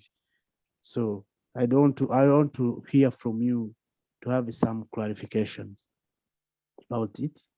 And the fourth, which is the light, the last one. Guy, because we have Yeah. so many other questions. Yes, yeah, it's about the perpetrators of those suffering, of those killings. The most of the time they were saying about it was like a genocide. Who were the perpetrators? Because most of the time, genocide is a state crime. How do you see it? Thank you very much. Thank you, Emmanuel. Why don't you try to answer some of what Emmanuel brought up, and then I will simply read out. I will put together some of the others. Anyone wants to pick on any of the aspects? I'll try to go very quickly and answer all four, and I'll start from the fourth and I'll work myself up. So the first one about who are the perpetrators, and like you said, a lot of times when you have a genocide, it was like the state. So for us in Canada, it was the government. The government basically petitioned for the churches to run these establishments. So the people in essence who were in there were nuns and priests and other people, I guess, associated or affiliated, and even the police in Canada. So the RCMP would forcibly take these kids from their homes and put them. So yes, the state definitely had a role. So Canada needs to be held accountable. United States government needs to be held accountable. Like was said earlier, it wasn't just the Catholic Church, it was other churches. So the perpetrators, like you said, need to be held accountable for there to be justice had. With regard to Indigenous, maybe in this side in the East, it's not really perceived that way. I'm sorry, in the Western, it's more Indigenous is like you've been here on these lands, and I just Googled in the dictionary, originating or occurring naturally in a particular place, native, like an indigenous person of Siberia or something like that. So that's the way we see it. We're the original people of these lands. We're indigenous to these lands of Turtle Island. So for us, it doesn't have those kind of connotations as, like you said, primitive or not advanced. The other question about how do you mourn for people? I think it depended, you know, because some people still held hope that, you know, their family members would return, or, you know, otherwise they would have ceremony or funerals if they were made aware that the child was deceased or passed away. So I think every family might have been different in the way it was done. But to my knowledge, even to this day, like even those bodies that were found, they haven't been returned, right? Correct me if I'm wrong, to their communities. So there's these 10,000 children bodies that were found at these schools, but they haven't been rightfully returned yet. I'm sure there's a process that needs to occur for that. And your last question about how is the government supporting the reconciliation process? I mean, there's all these calls to action and things that need to be done. And as a matter of fact, that papal apology was one of them. But in terms of the justice, restorative justice, reparation, like we said, there's still so much that has to be done.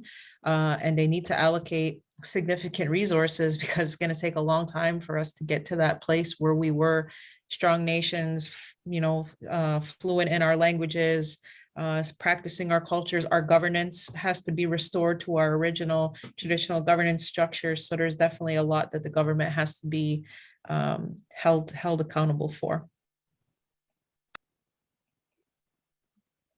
Does anyone else want to pick on it, or should I continue with the other questions? Because we have a lot. So let me continue. Thank you so much. So Etty Zilber says education is a key element in reconciliation. the terribly ignorant and selfish reaction of so many in the United States against the teaching of what is called critical race theory or history of slavery in the USA is problematic. What is the reason for this reaction? Because, quotes, many do not want their children to feel bad, in quotes, or sad or guilty by learning this history. If this is the state of mind here in the United States, what chance would there be for education about the truth of the Native American genocide? That's a hard question, probably for Deborah and Phil, but I will continue if you allow me. Rita Marsh asks, can the panelists please speak about the doctrine of discovery and its influence on what evolved regarding the boarding schools? Then Angela Ford. My name is Angie Ford. I hear you all. I see you all. She should read it. Angela, would you please, you read it. I should not read it for you. And so you wait just one moment. I will continue with the question. It sounds like it should be a little later. Mary Fabry, the co-chair of our Indigenous People's Issues Working Group, says, I'm deeply touched by all of your presentations. Thank you. Mary, sorry for reading it for you. How can descendants of the perpetrators best be your allies to promote the preservation of language, promote accurate education, redress crimes, etc.? There are some commonalities. Then Jim Wayne, Warren, it sounds like you're offering us a webinar. Jim is saying, Pilamaya, thank you for sharing your stories. Please review our new film, Remember the Children, that premiered last week in Rapid City. How about if we watch it and we do it as one of our webinars? Jim, please be in touch with us directly. There's an anonymous attendee thanking you so much. This is painful but necessary work. What actions can non-Indigenous people do to contribute to ongoing reparative work? And is there work we can do to support unrecognized tribes in the United States who may have had their children in boarding schools? I'm going, oh my God, there's so many. You engaged everybody. It's amazing. I'll continue reading.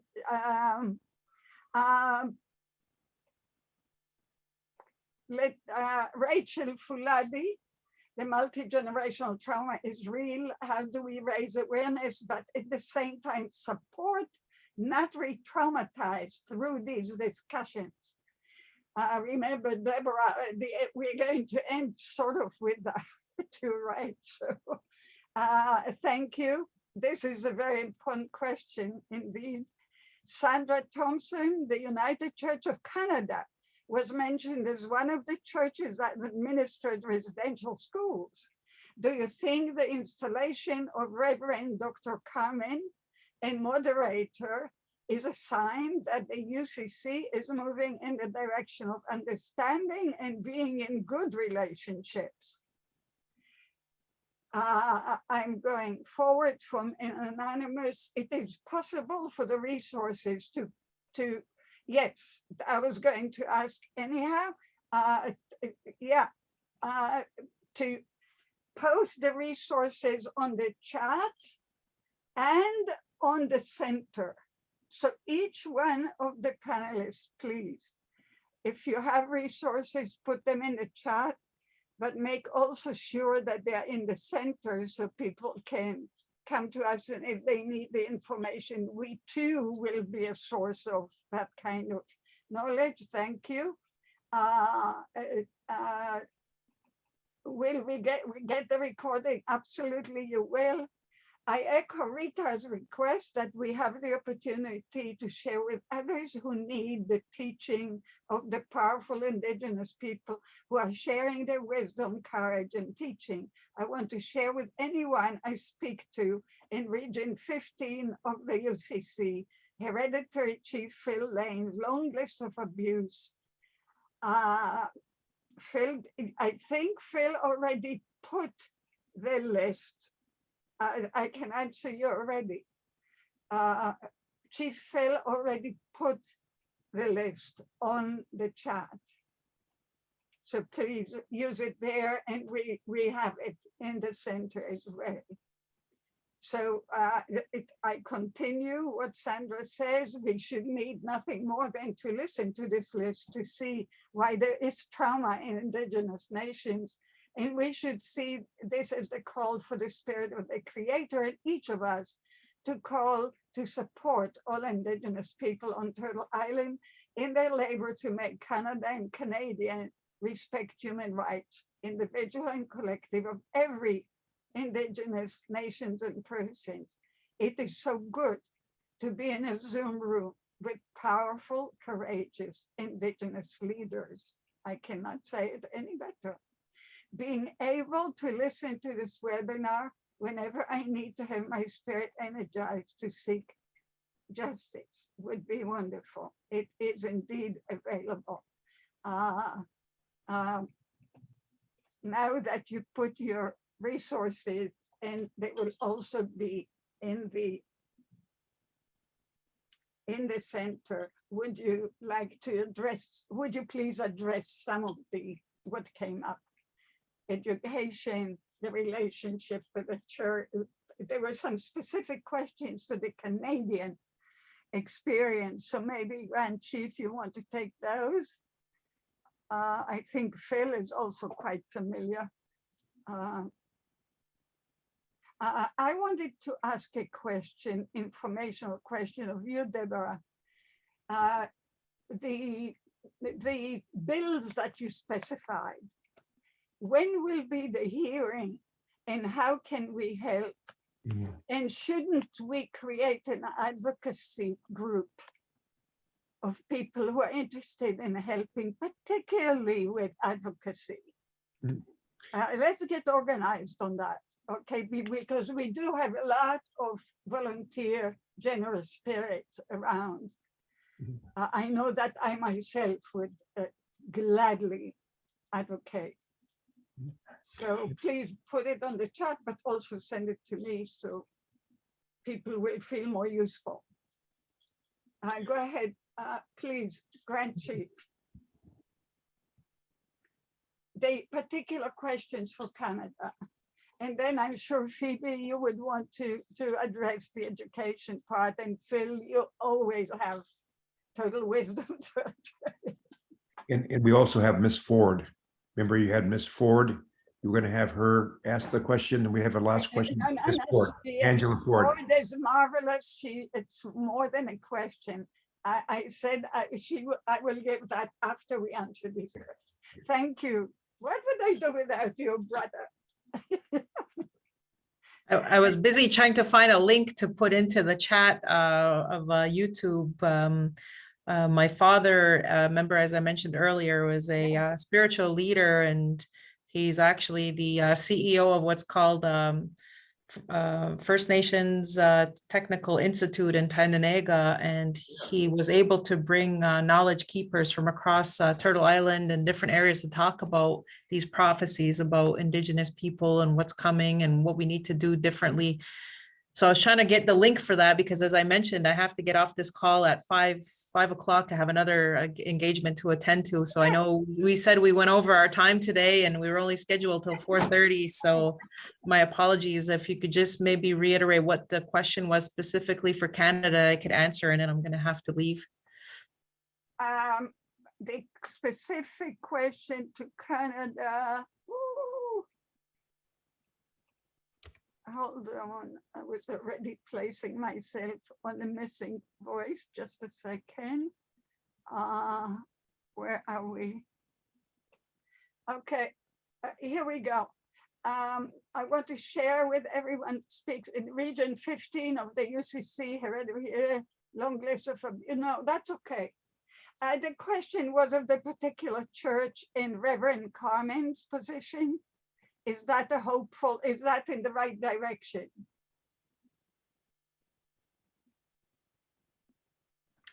Am I saying it right?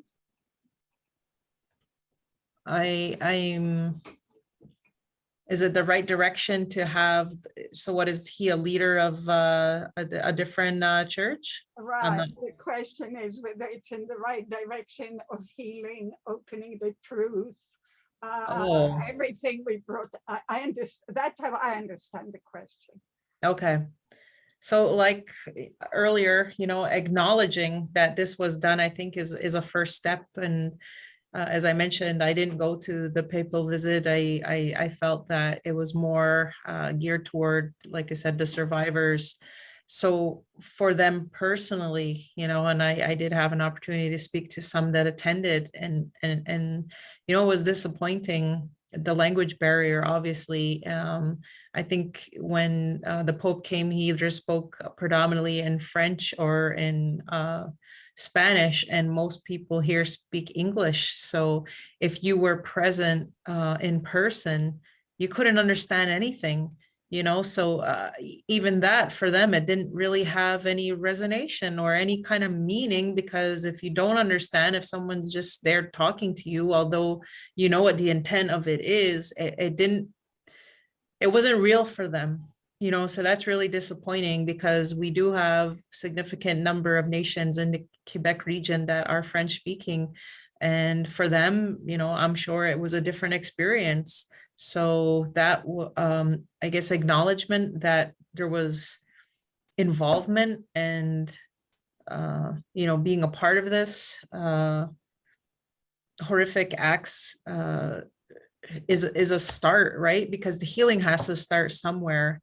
And if you've ever harmed somebody, hurt somebody, you know how important it is for that restitution to say you're sorry, to acknowledge that you hurt somebody. And it's painful, I'll even give you an example. So, how toddlers or young children get into this mindset of hitting. They like to hit. So I was trying to teach a lesson. I said, well, don't hit me, because I'm going to hit you back and you're not going to like it. So he's a little 5-year-old boy, and he hit me so hard. Oh my God. So reaction wise, I hit him, and he cried, and then I felt bad. Right. So I had to go and sit him down and say, listen, I'm sorry that, I did this, but you have to understand, and we just both cried and so that moment of sharing, in acknowledging when you harm somebody and you hurt somebody and you make them feel a certain kind of way, is really important to move beyond it, right? And it's a lesson in life, that is so important. Humility, acknowledging, when you hurt somebody. So yes, it is a step in the right direction, because any of these actions that acknowledge involvement or being a part of it, supporting it, these are the kind of things that is going to help our people along the way. So for sure. Wonderful. Thank you. I know you must run, but we can rely on our continuing dialogue, yes? Absolutely. You could always invite me to future panels and discussions. As mentioned, I've seen in some of the chat that, these dialogues have to continue. And the more that we include people, and the more that people understand, and the education is there, and, even taking what Chief Phil shared in terms of that 6-pager with all of the things that happen to Indigenous, share it, put it out there. It needs to be told. It's a story that cannot be hidden. And it's out there now. And, now that we have, I guess, the world stage kind of thing after the papal apology, it's important that we keep flooding, people with the information so that they grasp, how horrible these experiences were for our children. So with that, thank you all so much for your participation today. To the panelists, thank you all, and we shall see you again. Take care. Be well. Wanna go home. Out in my language. And that means see you again. Thank you.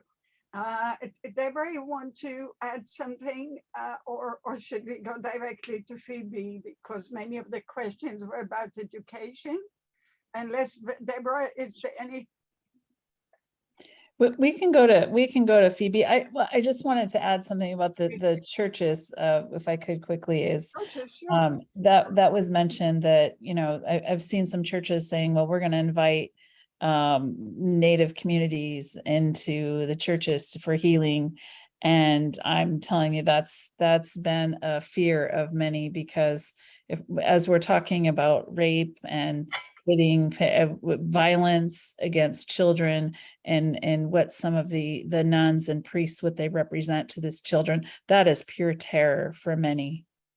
For others, maybe not, but for many, just the representation of now the churches is very triggering and very traumatic. So we need to just be careful as we move forward in this healing together. Thank you. Yes, Phoebe. Good everyone.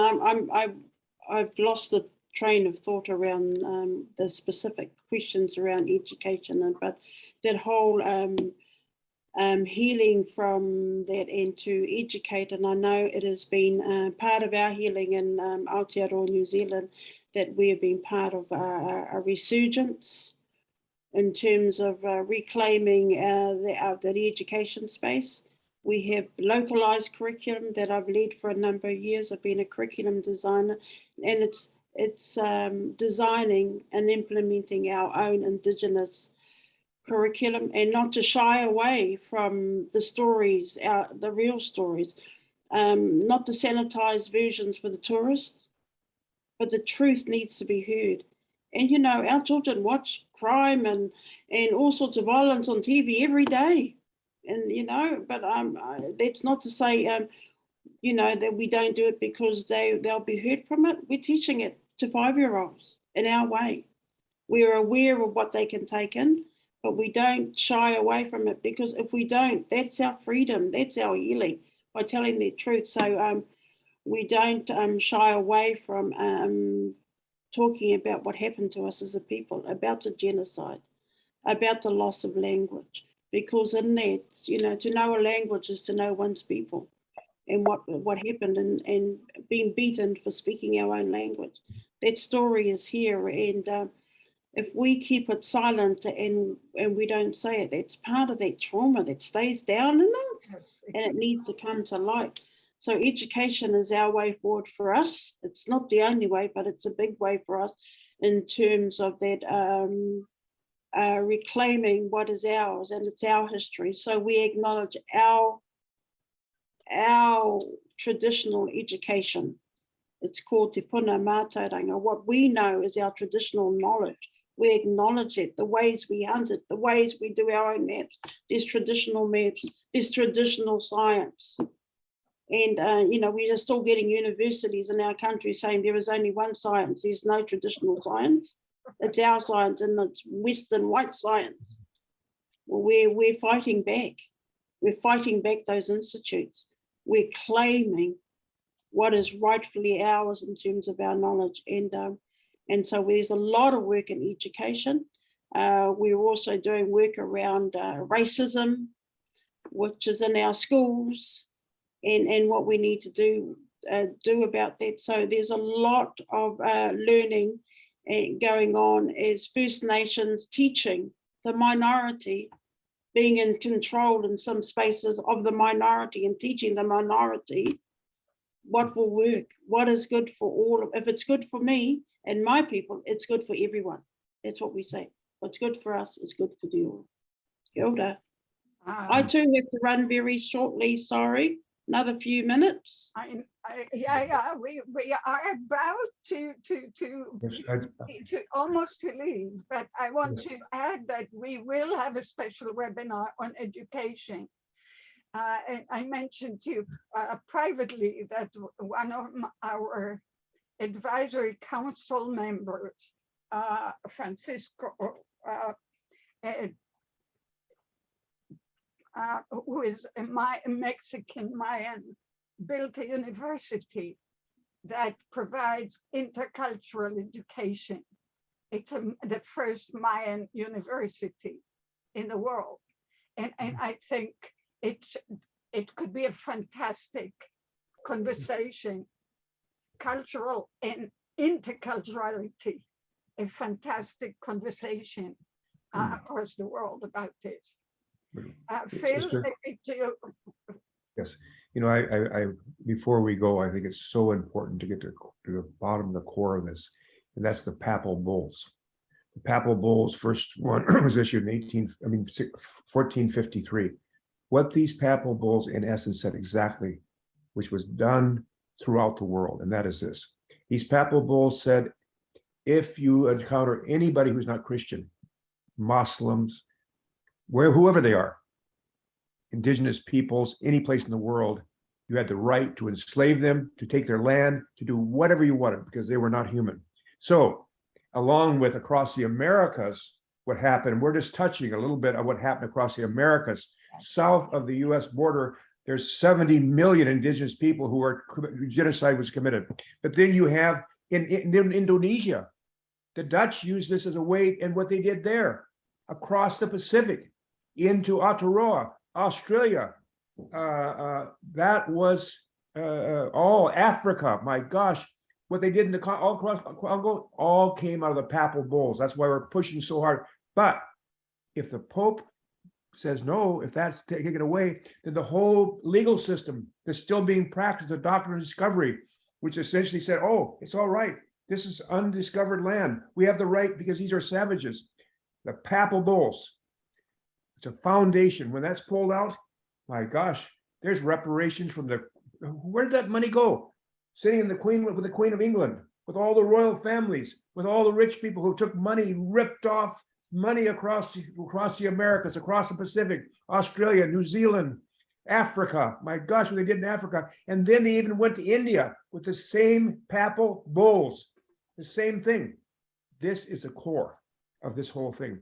The other thing we're doing, we put together, is that this is about a spiritual reconciliation. It's not about going out and sampling each other's food. We got to get down to the spiritual thing. We have a curricula we're getting ready now we've had it ready. It's called The Christian Journey to the Sacred Tree. I'm not talking about churchianity here. We have to understand our spirituality as indigenous people around the world is every bit as powerful and good and as life-giving as anybody's spirituality. And by the way, the papal bulls right up 1453 was established the first Jewish ghettos. That gave the right to do to Jewish people that led to the Holocaust. And did. So I just want to throw that part in. That papal bulls, we need to address them because but the problem is when it does, the whole thing starts to fall apart, and it will fall apart. It's going to fall apart. It's part of the prophecies. This whole system. Thanks, Brother Phil. We will continue with your work in October, and we go on from there. You are on our board, so you got me. Phoebe. Okay, sister. Thank you so And much. Deborah, I think you. Yes. You know, you're definitely part of the center, whether you like it or not, because I just want, is Angela Ford still here? Angie, are you here? Yes. Oh, Yes. God bless you. Would you please read your own Yes. voice? Yes, thank you. And be in touch with me after you have read it, because the answer is yes. Okay. Thank you very much. I was invited by my dear beloved brother, Chief Phil, and I'm here in West Virginia in the US. And I just wanted to say to my Indigenous friends, I hear you all, I see you all, I feel you all, and support you all, your families, your friends, and your ancestors. I am ally, and I will use my words and voice to advocate. And from the bottom of my heart, I want to help in any way that I can. So thank you for allowing me to be a part of this. And thank you. You can understand why I didn't want to read for Angie. But Angie, your voice is with us. Mary Fabry asked a similar, expressed a similar sentiment in your question, but we can't do everything in one time as much as we want to. Right. And in preparing for the webinar, and rightly so, Phoebe, with her wisdom, suggested that we keep the same principle as healing before education, ensuring the healing, before we leave. And Brother Phil volunteered Deborah, his sister Deborah, to help us heal while saying goodbye, which is too painful to do right now, actually. So let's decide we are not saying goodbye, really. But Deborah, would you please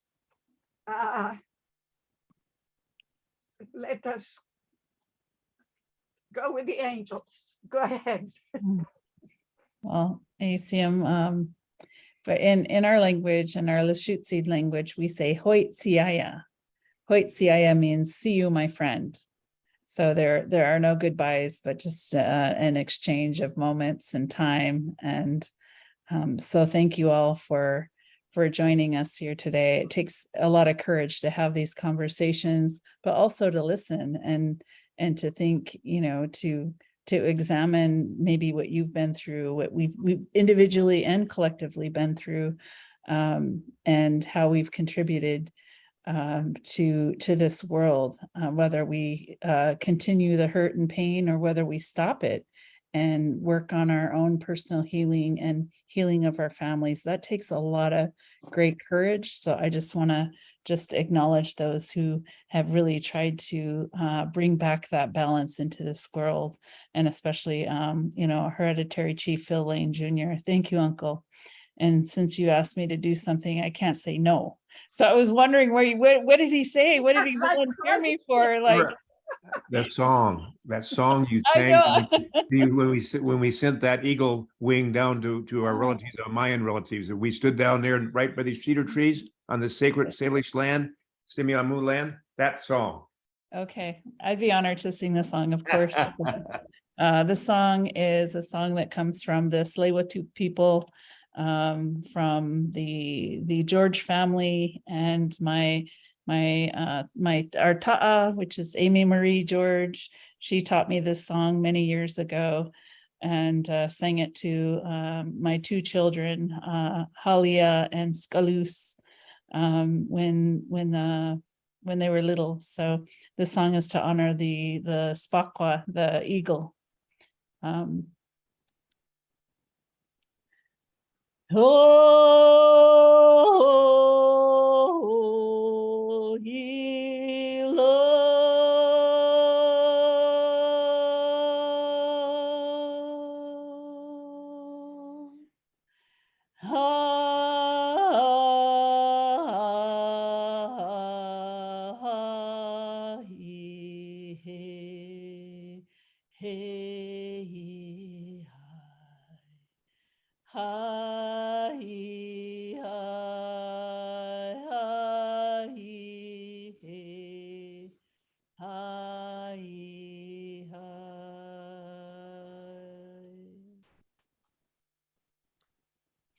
Oh,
last verse is dedicated to the residential boarding school survivors, day school survivors. And this is asking for the sacred eagle feather to bless their hearts and provide that healing space and that healing journey. So we ask the winged to help bless our relatives. Oh,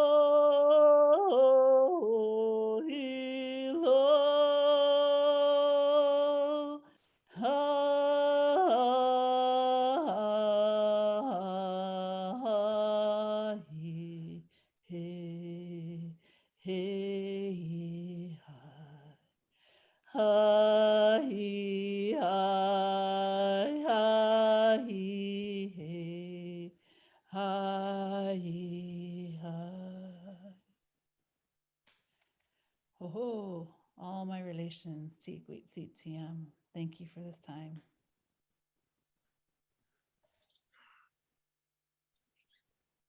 Thank you. And I hope to see all of you on October 10th when we meet for our next webinar of the series. I love you so much. Thank you.